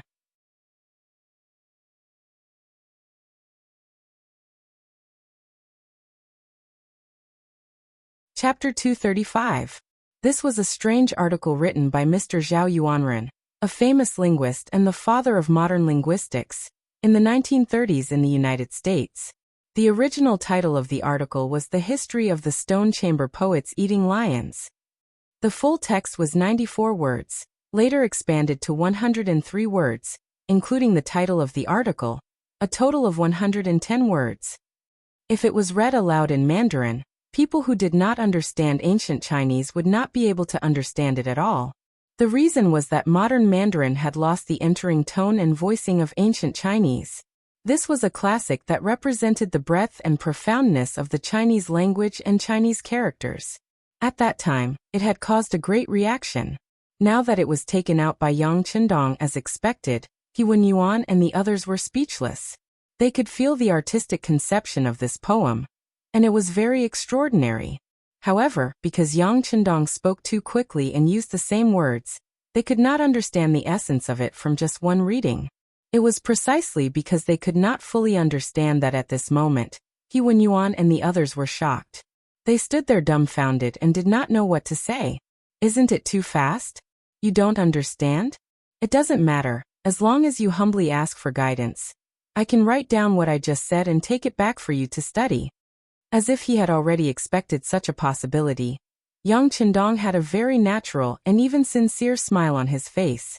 However, no matter how you looked at it, these smiles seemed a bit too fake, so fake that He Wenyuan and the others felt a sense of shame. In a feudal society where everything was inferior, and only scholarly attainments were valued, scholars valued their reputation very much. Not to mention an important imperial court official like He Wenyuan, who was originally a heavenly official of the Ministry of Personnel, who knew how many students he had all over the world. How could such a person be willing to bow his head so casually? If you asked him to bow his head in front of everyone, and ask for guidance from a young boy who was not even 20 years old, it would be worse than killing him. He Wenyuan would not bow his head no matter what. At this moment, he knew that Yang Qindong was humiliating him, so how could he fulfill the other party's wish? He raised his head with some difficulty, clasped his hands together, and turned to leave. What I saw, Lotus, Water Dragon's Roar, White Lotus, and White Lotus had already defeated them, not to mention that there was also the history of the Sher family eating a lion, as the foundation.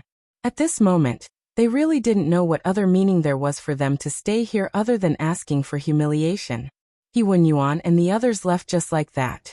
When he came with such fanfare and was full of confidence. But when he left, he was so straightforward and so dejected. It was really satisfying. Once these troublemakers left, there was nothing left to watch. Many people also left because of this. However, there were also some scholars who stayed. At this moment, they looked at Yang Qindong with shining eyes and shouted, "Duke Zhongdan, can you write down the history of lion-eating Sher for us scholars to admire?" One person shouted. Soon many like-minded people followed and shouted, expressing their strong desire for knowledge. Unfortunately, Yang Qindong didn't agree. Instead, he shook his head and said, "This duke understands your intentions. If you want the history of lion-eating Sher to be famous in the world, you must have Lord He and the others personally admit their mistakes.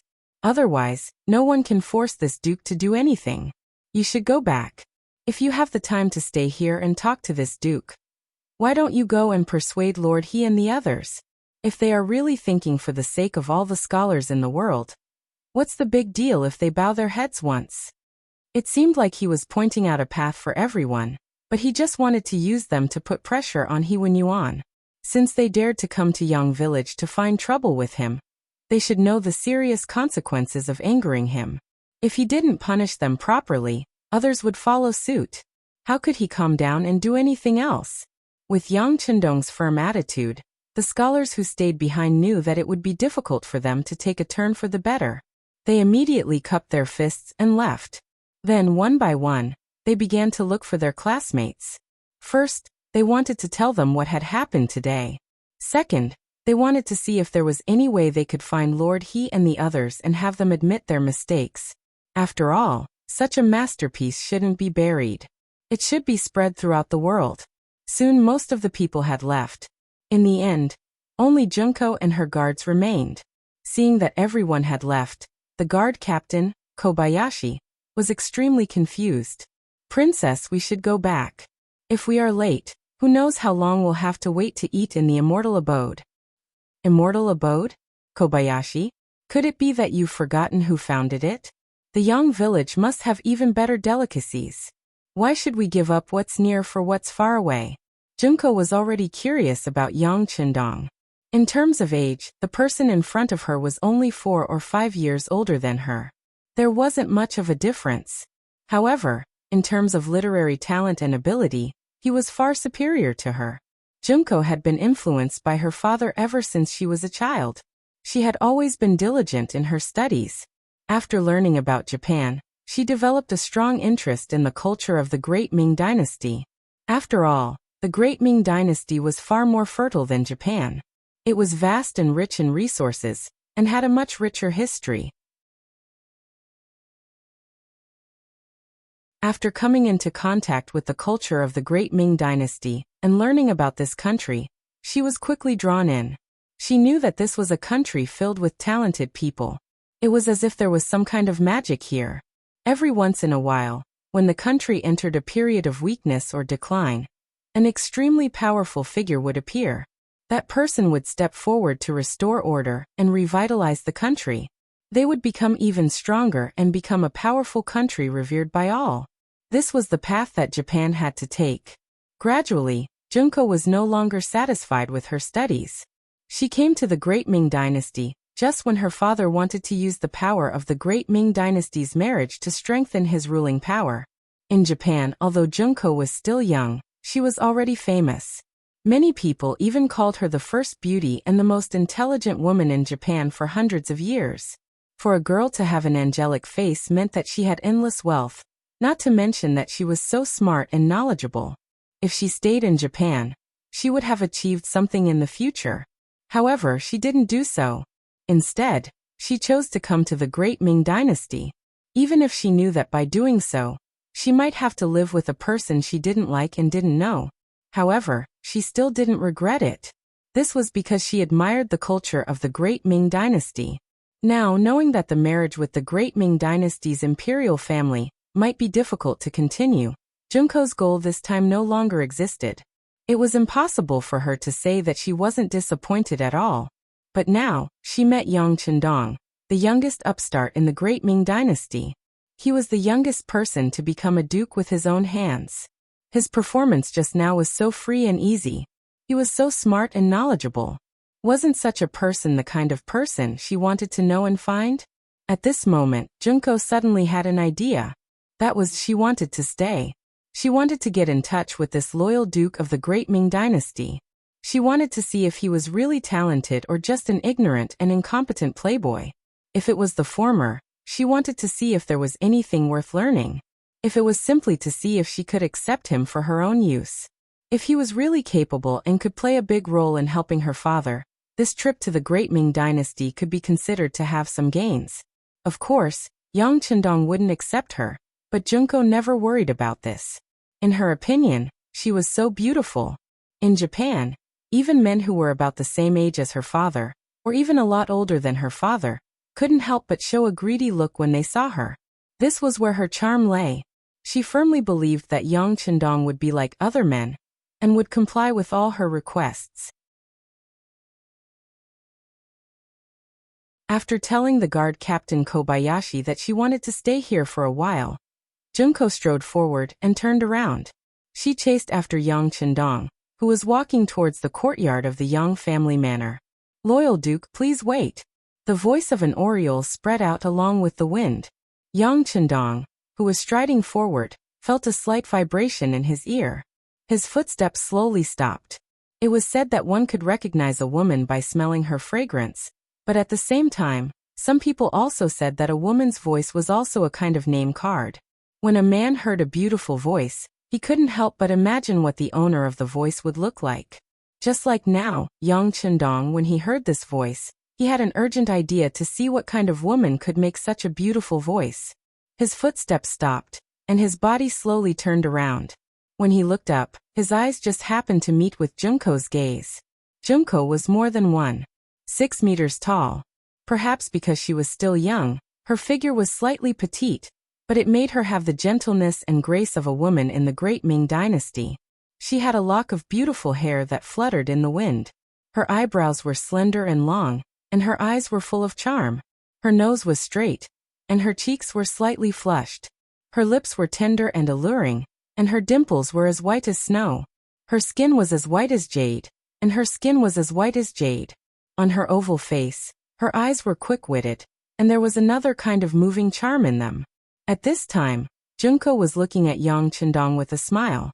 Her smile was so pure and so clean that Yang Chendong couldn't help but have a feeling that she was an angel in the world. This was the first time Yang Chendong saw Junko, and he had to admit that he was indeed shocked by her beauty.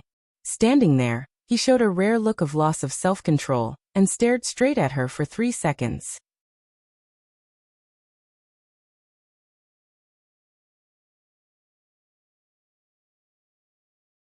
Chapter 236.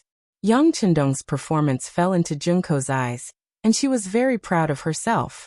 Appearance was her greatest weapon, and now it seemed that it was really effective. Presumably, no matter what kind of request she put forward next, this loyal duke of the great Ming Dynasty would definitely not refuse. Junko's pride lasted for 3 seconds. When she wanted to see Yang Chendong's performance, to her disappointment, he actually returned to his previous indifferent smile. She felt that the absent-minded loyal duke just now was so unreal, as if she had imagined it. Who are you? Where are you from? While Junko was still in a daze, Yang Chendong had already asked her about her origin. The reason why he asked this question was also because of Yang Chendong's confidence. With the power of the Security Bureau, if there was really such a young and beautiful woman in the capital, it was impossible for them not to even mention it. Although he had never ordered Yang Chendong to collect beautiful women, if there was such a woman, Yang Chendong believed that his subordinates would definitely report it. But there was no such report, so there could only be one answer: this woman did not belong to the capital. Junko had always regarded men as nothing, and except for her father, she rarely pretended to talk to men.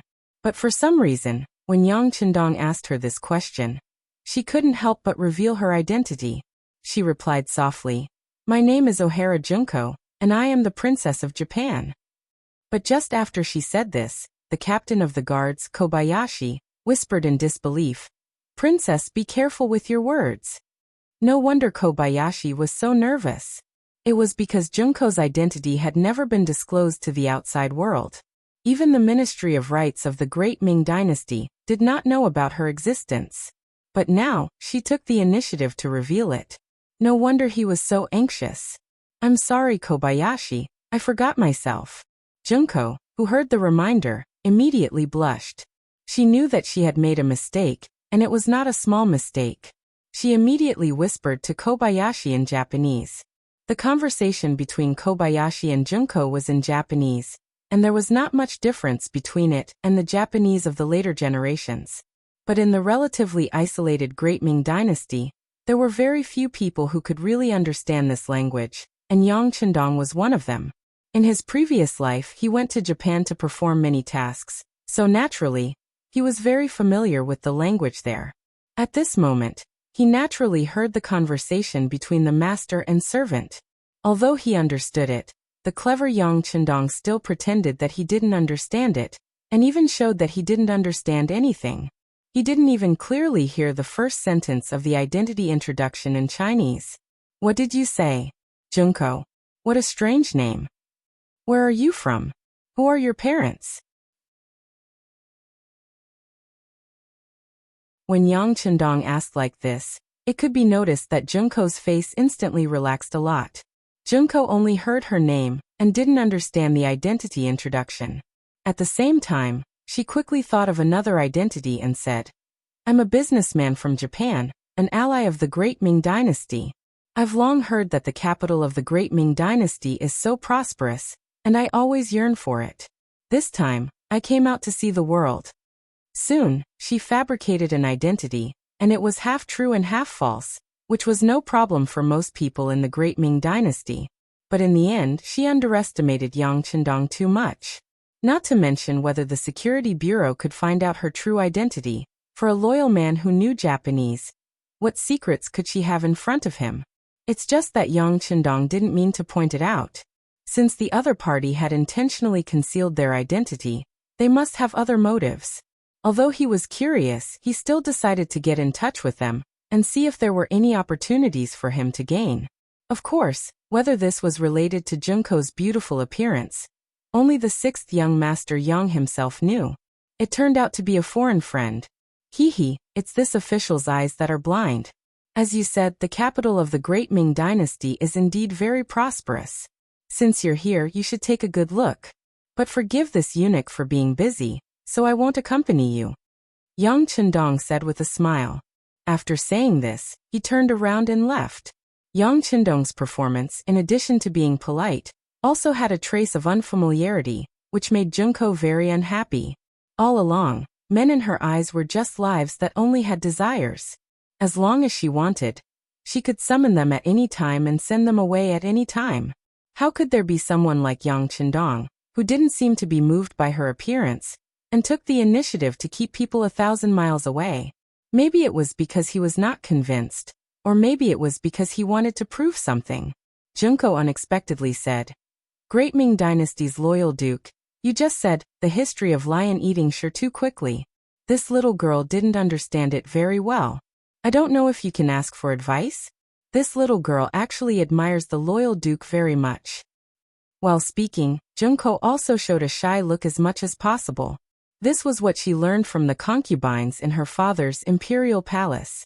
Although she looked down on that kind of woman from the bottom of her heart, she had to admit that in order to survive, sometimes their special performance was indeed worth learning. "Oh, you, a girl, are also interested in the history of lion eating, sure?" Yang Chendong, who had half of his body turned around, suddenly raised the corner of his mouth at this moment. He deliberately showed an attitude of isolating the other party in order to change from passivity to initiative. Women, sometimes beautiful women, were so strange. The more you took the initiative, the more unwilling the other party would be to pay attention to you. On the contrary, if you ignored the other party would look at you differently. Just now, Yang Chendong deliberately showed a different attitude, and sure enough, Junko was hooked. Since the other party had such a request, Yang Chendong, who wanted to know the other party's purpose, naturally wouldn't be polite. "Yes, great Ming Dynasty's loyal duke, this little girl is indeed very interested in the history of lion eating, sure." Seeing Yang Chendong turn around, Junko immediately showed a confident look. "You can call me Dong Shui like others. Since Junko is interested, why don't we talk about it in the manner?"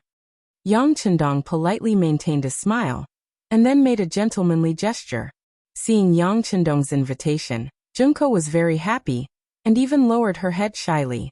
She knew that such an approach would be very lethal. "Thank you, Dong Shui." Junko agreed and strode toward Yang Chendong. Xiao Lin and the other bodyguards followed closely behind him, but when they arrived at the gates of the Yang Manor, Hu Mang, who had always been by the sixth young master's side, suddenly stretched out his large hand and blocked Xiao Lin and the others. He then said in a heavy voice, "The manor is an important place and is considered private property. Outsiders are not allowed to enter without permission. It would be best if you all stood guard outside." Xiao Lin was a little dissatisfied that the princess wasted her limited time in such a seemingly ordinary manner. Now that he heard that he and others were not allowed to enter, how could he be willing to comply? He immediately widened his eyes, looked at Tiger's Mane and said loudly, "Baka." "Ha! What do you want to do?" Although Tiger's Mane did not understand Japanese and did not understand the meaning of this sentence, he could see that Xiao Lin was angry. He immediately glared back at him with an unyielding look. As soon as Tiger's Mane got angry, the tall Beta Persei directly took a step forward, almost sticking to Xiao Lin. Then, with his unique height, he stared at Xiao Lin condescendingly. as if he was ready to attack at any time. Not only Beta Persei, but even Yang Wu, as well as Lung Feng of Chiovi's first guard, also looked ready to attack at any time. The originally harmonious atmosphere became a lot more tense because of Shaolin's words. A murderous aura filled the place, and even Junko, who did not know Kung Fu, felt a chill. Junko didn't understand why she felt this way, but she was smart enough to know that she didn't have any advantage right now. She immediately scolded Kobayashi in Japanese. "Kobayashi-kun, this is not Japan, nor is it the palace. Please control your temper and personality. Princess, they don't let us in. What if someone wants to harm you? Won't it be very dangerous?" Shaolin replied, not to be outdone. In Japan, seniority was still very important. Shaolin was just a guard captain. Logically speaking, he should not talk to his master like this. But when it came to the other person's life, he did not have to worry so much. It was because Junko knew this that she did not blame Shaolin. On the contrary, she also thought that it was indeed too risky to enter Yang village alone. After a slight hesitation, she nodded. "Well, you are right. Let's leave." After Junko finished talking to Kobayashi, she looked at Yang Chendong and said with a beautiful smile, "Dong Shuai, I'm very sorry. My servant reminded me that I have something important to do. I think I have to leave first." She even knew the name of the servant. Yang Chendong was very interested in Junko. He was even more curious about her purpose in coming to the Great Ming Dynasty. That is really bad news. But since Miss Junko has something important to do, I won't delay you any longer, please. Thank you, Dong Shuai, for your understanding. If there is a chance, I will definitely come to visit Dong Shuai. Junko said very politely. There will definitely be a chance, Yang Chendong said with incomparable certainty. Of course, in Junko's eyes, it was hard to say whether this person was too arrogant or not. Finally, Junko left with Xiaolin and 7 or 8 guards. She left Yangjia village. Yang Chendong's gaze followed them as they left. Even when they were out of sight, Yang Chendong still maintained the same posture as before.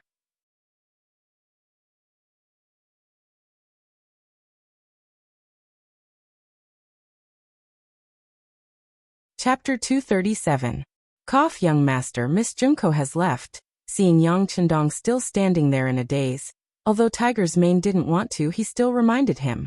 Well, I know. Hearing this, Yang Chendong came back to his senses, but his face was as usual, without the slightest embarrassment.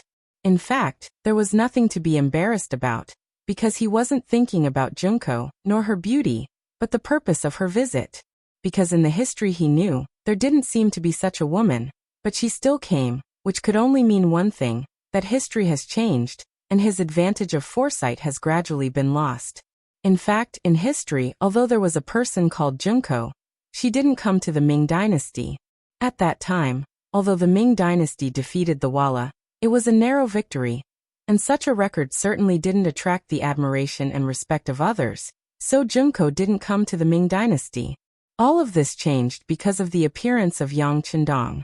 Tiger's Mane informed the Security Bureau to investigate the Japanese diplomatic mission. If necessary, spend a lot of money to buy 1 or 2 people. It was precisely because he knew that the advantage of foresight was gone, that Yang Chendong needed to deal with everything carefully. Young master, don't worry, Tiger's Mane said confidently. In their eyes, a small country like Japan was just a pirate, not worthy of being treated seriously. This was all because he didn't know that the invasion of Japan would happen hundreds of years later, and he didn't know what kind of ambitions the country on this island would have in the future. But Yang Chendong knew instinctively he never underestimated this country and its people, so he paid special attention to anything related to them. With the order of the 6th young master, the Security Bureau quickly and effectively operated. Soon, they bribed a cook from the Japanese diplomatic mission with a large sum of money. From the cook, they not only learned about Junko's situation, but also made a rough outline of the political situation in Japan. The information was sent to Yang Chendong's study early the next morning, and after the 6th young master spent a lot of effort to deal with Hu Yen and the other girls, he saw the latest information on the table. Junko's appearance naturally couldn't be hidden from Hu Yen and Xiao Yin. the two girls who stayed in the manor. In fact, Yang Chendong didn't need to hide it from them. It was precisely because of this that Hu Yan and Xiaoyin felt a sense of crisis when they heard that a beautiful girl, who was only 15 or 16 years old, had appeared outside the Yang family manor and met with the sixth young master. After some discussion, they immediately notified Madame Shui and Madame Xiang, who were still in the capital, who were editing the program. That night, they had a fierce battle with Yang Chendong, but the sixth young master, who was in peak condition, was not afraid of them, and just spent a little more time and effort to deal with them. In the morning, Yang Chendong saw the information on the table, and it gave him a general understanding of the current situation in Japan, and at the same time, he quickly came up with a way to deal with it. Once the non-mainstream crosstalk actor Guodi Gang said, "Give me 3,000 urban management, and I can flatten Tokyo." Yang Chendong also had such a dream, but it could only be a dream. Under the premise of world peace, such a dream was destined to be impossible and impossible to achieve. But now it was different. Although it was still the same world, it was hundreds of years earlier, and the world had not even experienced the First World War. Some of the powerful countries in history were still in the early stages of development, and some, such as the United States, had not even appeared yet. With such a good opportunity, Yang Chendong would of course make the first move, and the so-called powerful countries could go to hell. There could only be one order in this world, and that was the Han people were the masters, the Han people were the center, and the Han people's will was the world's will, and the Han people's thoughts were the world's thoughts. Since that was the case, there was no need for Japan to exist, and it was inevitable to understand them in advance. Yang Chendong also thought about this problem when he had nothing to do. Japan was different from some Western countries, and they actually had some relations with the Han people. Some people even said that Japan was a branch of the Han people, and there was a basis for it. Although it was not accepted by the world, one thing was true, and that was, other than the language, the Japanese looked the most similar to the Han people. Should such a country be completely destroyed, or assimilated for his own use? If it was the latter, what should he do? Junko's appearance was an opportunity to let Yang Chendong see the opportunity to break the fortress from the inside. "Come on," inform Yang-san, let him spread the news, and do it like this. Calling Tiger's mane in front of him, Yang Chendong whispered. In a medium-sized inn in the capital, Junko had just woken up, but looking at her state, it was obvious that she did not sleep well last night. After coming out of the Yang village, Junko did not idle, but did a lot of work in understanding. But the more she did so, the more Yang Chendong's name lingered in her mind. Previously, she only knew that the army that defeated the Walla was led by a loyal duke of the Great Ming Dynasty. In the future, it was just a matter of relying on the strength of the army and the number of people to win. But after yesterday's trip to Yang village, Junko had a certain understanding of him. She realized how young and talented this Duke of Loyalty was, and how he managed to achieve what he had today. Yang Bao, Immortal Abode, Heaven Beyond Heaven, Yang Family Bank, and Yang Family Bank, one after another, especially the most mysterious mercenary group. When all this information was gathered in front of Junko, she could not even look down on this person. "Princess, what's wrong? Did you not sleep well last night?" Captain Kobayashi walked into the room at this time, and when he saw Junko's slightly haggard appearance, he immediately asked with a face full of surprise. Kobayashi was secretly happy to accept the task of protecting Junko. He was also a man, and a young man at that, so he naturally liked Junko's appearance very much. But he was very clear about the difference between his identity and the princess's. It was impossible to be together, but being able to have close contact with her, how could it not be a kind of satisfaction? Therefore, in his heart, Kobayashi cared a lot about Junko. Seeing that the princess seemed to be in a bad mood, he naturally turned pale with fright. "It's nothing, Kobayashi. I just miss my imperial father a little. By the way, I'll have to trouble you to collect information about this loyal duke. The more the better, and the more detailed the better. Please." Junko forced a charming smile and said to Kobayashi, "Hi, please rest assured, princess. I will do it immediately." Kobayashi saw that the princess was so happy with him, and was naturally very happy. He immediately agreed and turned around to carry out the task. But what Kobayashi did not know was that not long after he left, the Japanese diplomatic mission arrived in the vicinity of the inn and began to investigate. This time, the Japanese diplomatic mission sent a lot of people, and many of them were representatives of merchants. They wanted to investigate the Great Ming Dynasty's market and see if there was any possibility of further trade relations. While deepening the understanding between the two countries, it would also enrich the Japanese economy. After all, a small country like Japan almost had to buy many things from outside. This gave Junko an opportunity. After spending a lot of money to get a place, she disguised herself as a man and hid in the diplomatic mission. Logically speaking, she was not discovered all the way. Now that she had successfully arrived at the Great Ming Dynasty's capital, the possibility of being discovered was even smaller. But all of this was ruined by the appearance of Yang Chendong. Not long ago, the head of the Japanese diplomatic mission, Aoki Yuki, received an important message from his cook. It was that the daughter of the Emperor Ohara Junko had arrived in the Great Ming Dynasty and was walking around with ominous intentions. When he received this news, Aoki Yuki's face was naturally full of disbelief. He was the confidant of General Ashikaga Yoshimasa, which was why he was able to get such a good job. But if he let the general know that the princess was also in the diplomatic mission and was in contact with the higher-ups of the Great Ming Dynasty, his life would be in danger. Therefore, regardless of whether the news was true or false, Aoki Yuki had to investigate the matter clearly.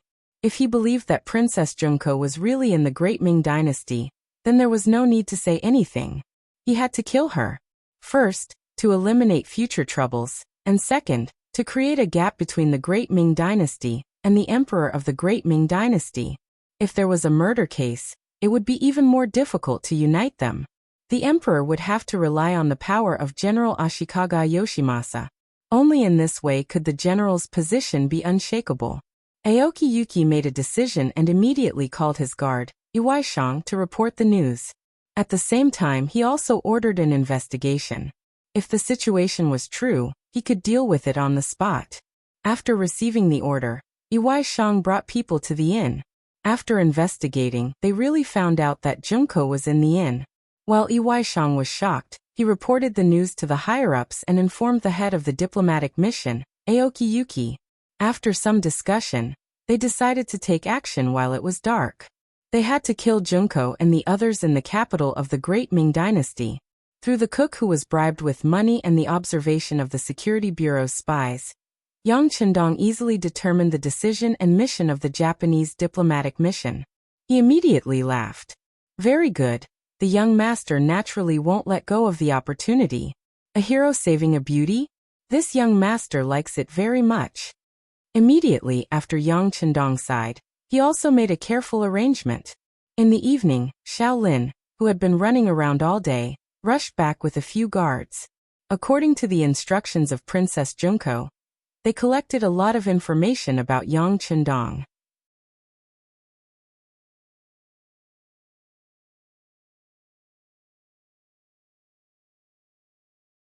Chapter 238. Speaking of which, this truly wasn't that difficult of a task, because any random person from the streets of the capital would be able to tell one some stories about the Dong Shui. Bringing a lot of information back to the inn, Kobayashi handed it over to Junko. When he saw the happy expression on her face, he felt that his efforts today weren't in vain. Only now did he have time to eat something to fill his stomach.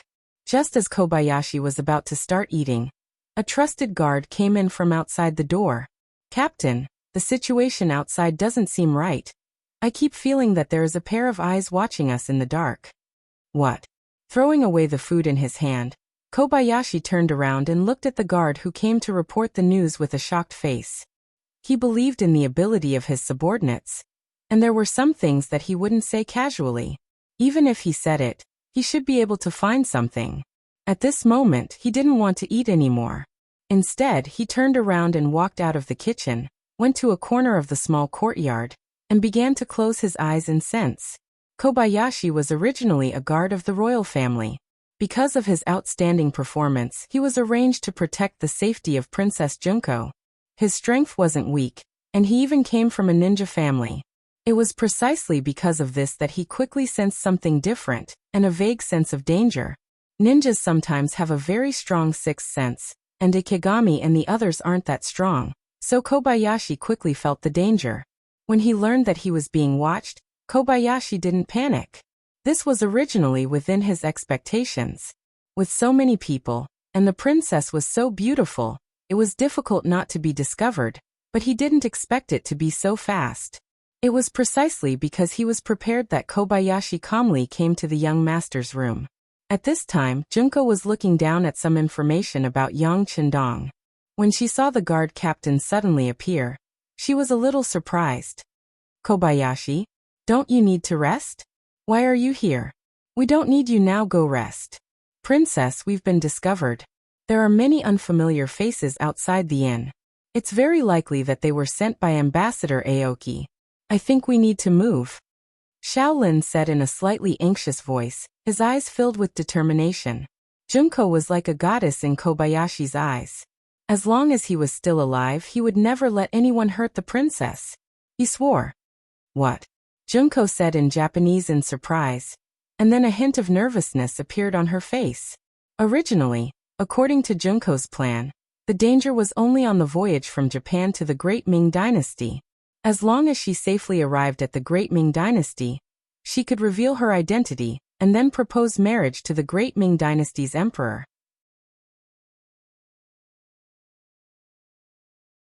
At that time, whether she chose a prince or even the Great Ming Dynasty's emperor, she would not have to worry about her safety.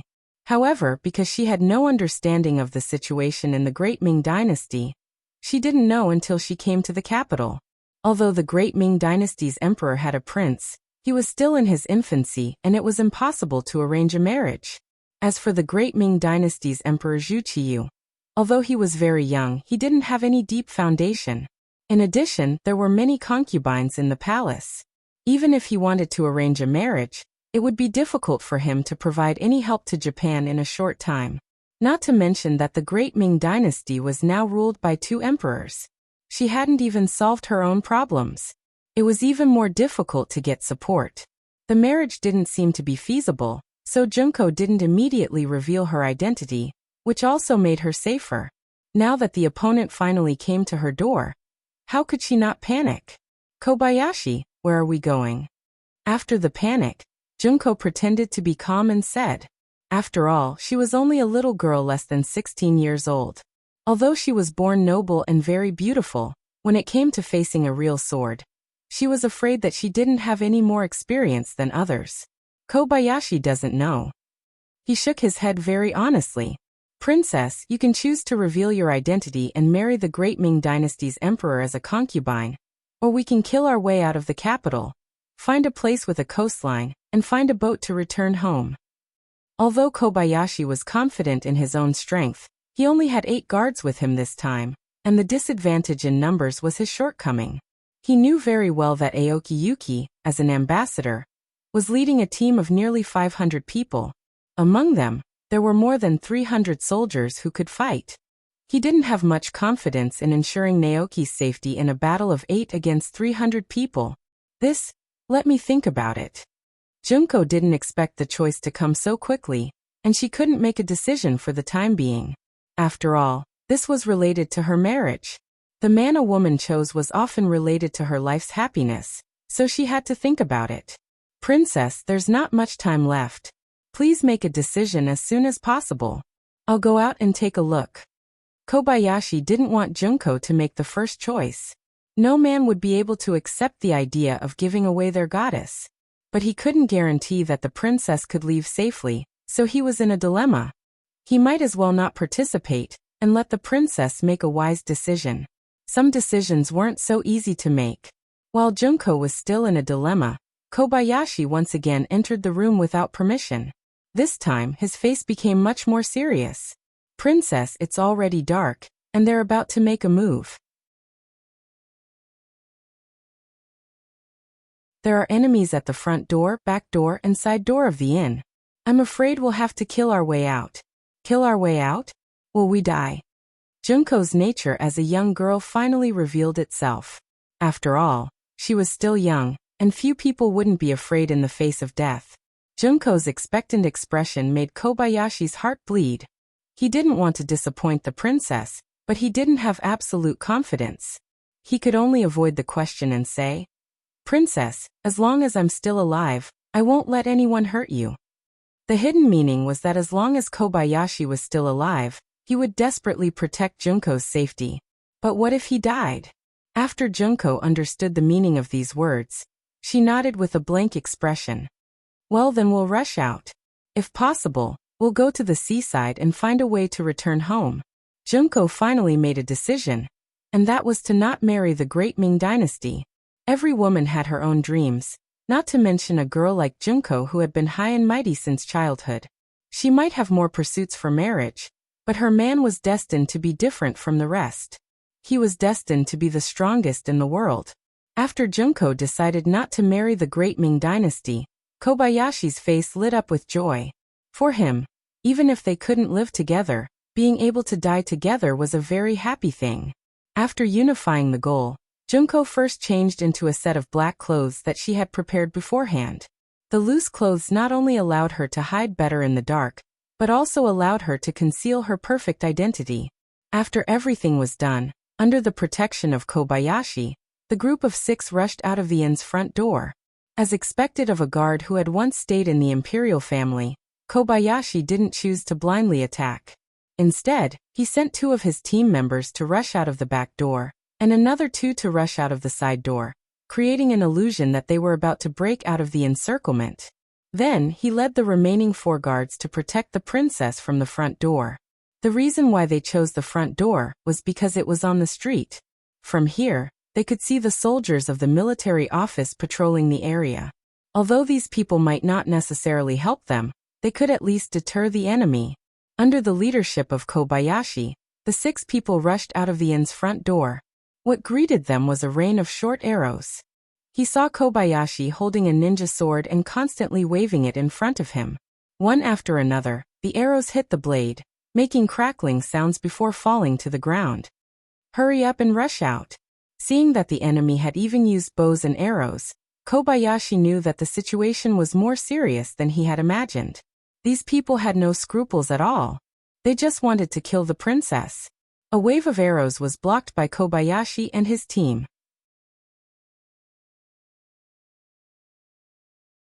The price they paid was that one of the guards was injured by an arrow and lost the ability to move quickly. However, at this time, Kobayashi didn't have time to check the injuries of his brothers. What he had to do now was to take advantage of the enemy's second wave of attacks to leave this place as soon as possible. The farther the better. "Follow me, rush out of here." Before he could finish his words, 4 figures suddenly appeared in front of him. They appeared like ghosts, and then 4 ninja swords slashed toward him. For ninjas. Facing such opponents, Kobayashi was shocked. At the same time, he stomped his feet on the ground and jumped into the air. He shouted in Japanese, "Protect the princess." Kobayashi couldn't help but be surprised. He originally thought that Ambassador Aoki Yuki only sent samurai. Although they were difficult to deal with, they still had a chance of survival. But now, seeing ninjas who were famous for being good at assassination, he knew that this time, he was afraid that things were not looking good for him. Although the strength of the 4 ninjas was not as good as his, after all, there were too many opponents. If it was just to protect himself or even escape, Kobayashi still had some confidence, but his duty was to protect the princess, which was very difficult to accomplish. Kobayashi, who was in the air, quickly flashed through his mind, but at the same time, his empty left hand was not idle. When he reached into his pocket and took out a few ninja darts in his hand. Swish! With a wave of his left hand, the darts were thrown out with great force. They flew straight toward the 4 ninjas who were chasing after him. Kobayashi, whose strength was far higher than ordinary people, successfully pierced the throat of a ninja. One of the 4 opponents was killed. However, Kobayashi was not happy at all, because he had noticed that the 3 men who were protecting the princess had been surrounded by a group of black-clothed samurai. The princess, who was surrounded in the middle, was pale. She was like a small boat in the sea, which could capsize at any time.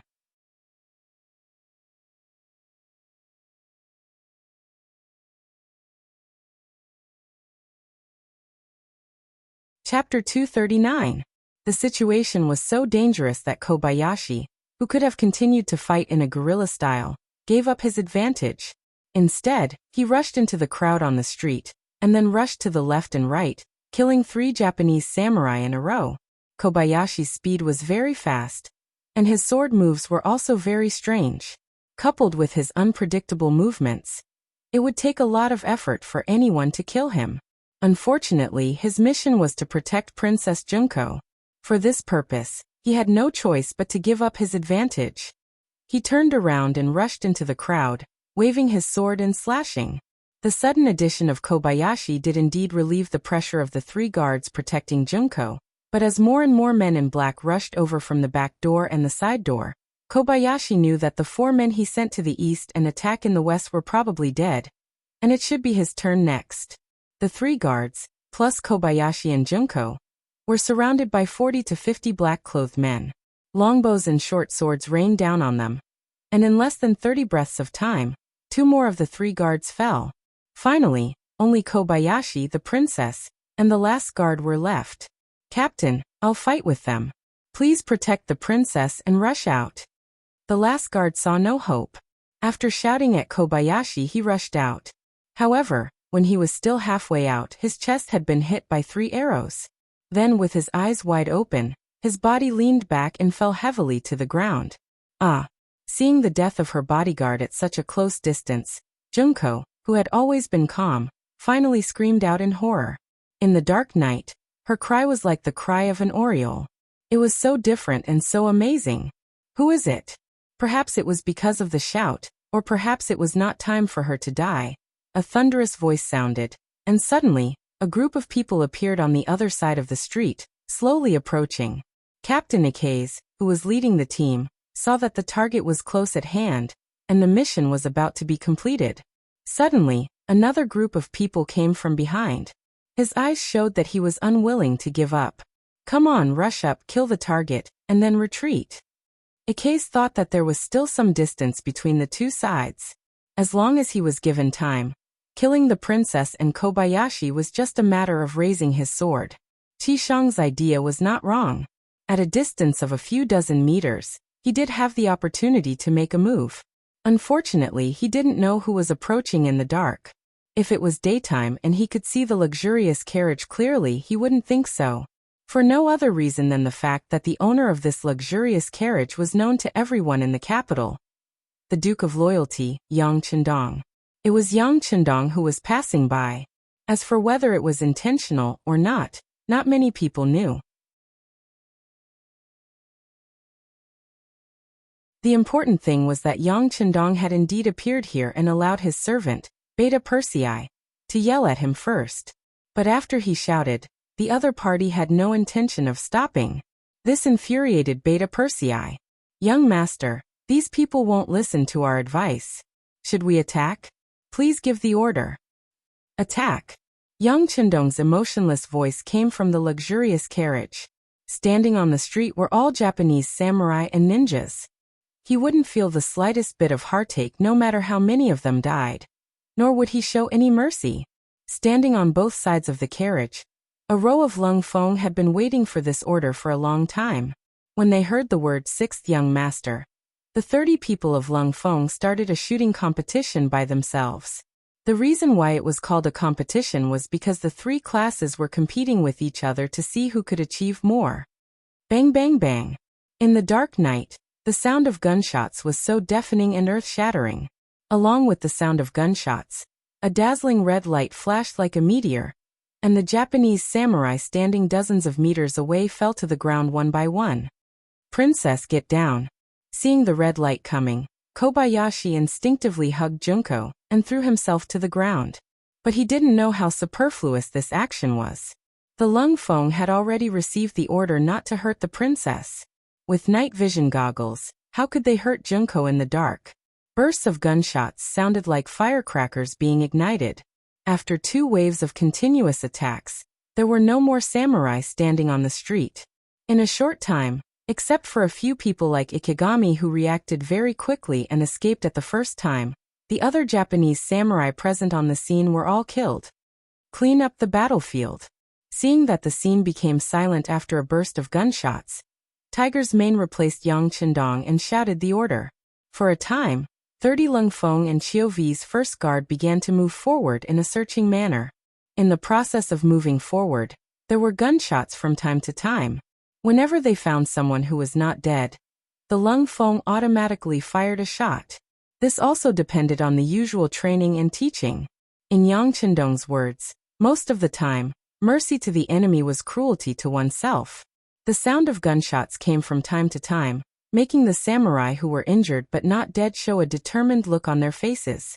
Knowing that they couldn't escape death if they continued to hide like this, they stood up one by one, wanting to make a last stand. But such an action was not even a threat in the eyes of the Lung Feng. They were already prepared, so they only needed to keep pulling the trigger. And the samurai who stood out voluntarily became a ghost under the gun. At this time, Junko was also lying on the ground. Although she was protected by Kobayashi, she was still trembling.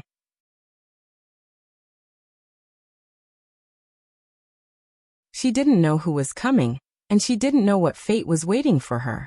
She didn't even dare to think about it. Compared with Junko, who was scared, Kobayashi's heart was also flustered.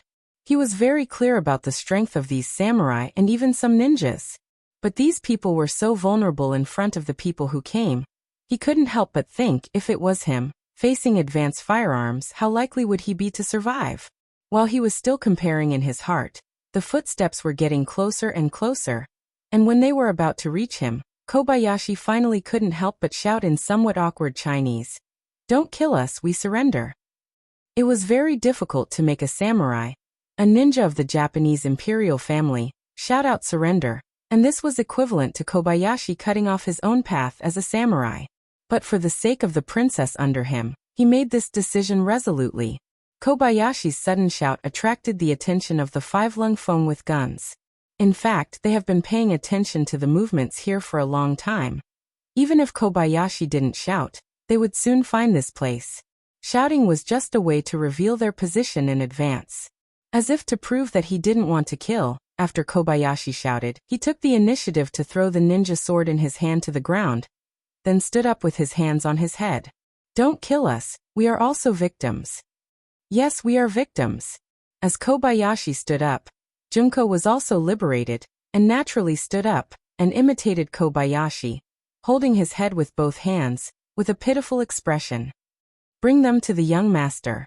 Seeing that the princess appeared, safe and sound, Tiger's man, who was in charge of commanding the battle, was relieved, and then took the initiative to step forward, leading Junko and Kobayashi to the side of the luxurious carriage. Kobayashi was naturally specially treated, and he was stopped a dozen meters away from the carriage. But this time, in the face of dozens of black muzzles, he became very obedient. Junko, who followed Tiger's man, smoothly came to the side of the carriage, and saw the scene of the carriage curtain being lifted, revealing the young and confident face of Yang Qindong. "Oh, it turned out to be Miss Junko, we are really fated." Yang Qindong slightly raised the corner of his mouth, revealing a faint smile while looking at Junko. Junko didn't expect that the person turned out to be Yang Qindong, but since it was an acquaintance, of course, it couldn't be better. She immediately exclaimed, "Dong Shuai, someone wants to kill me, please save me." "Oh, who did such a beautiful Junko offend? Why did you make such a big fuss?" Yang Qindong didn't say whether he wanted to save them or not. Instead, he looked like he wanted to know the reason.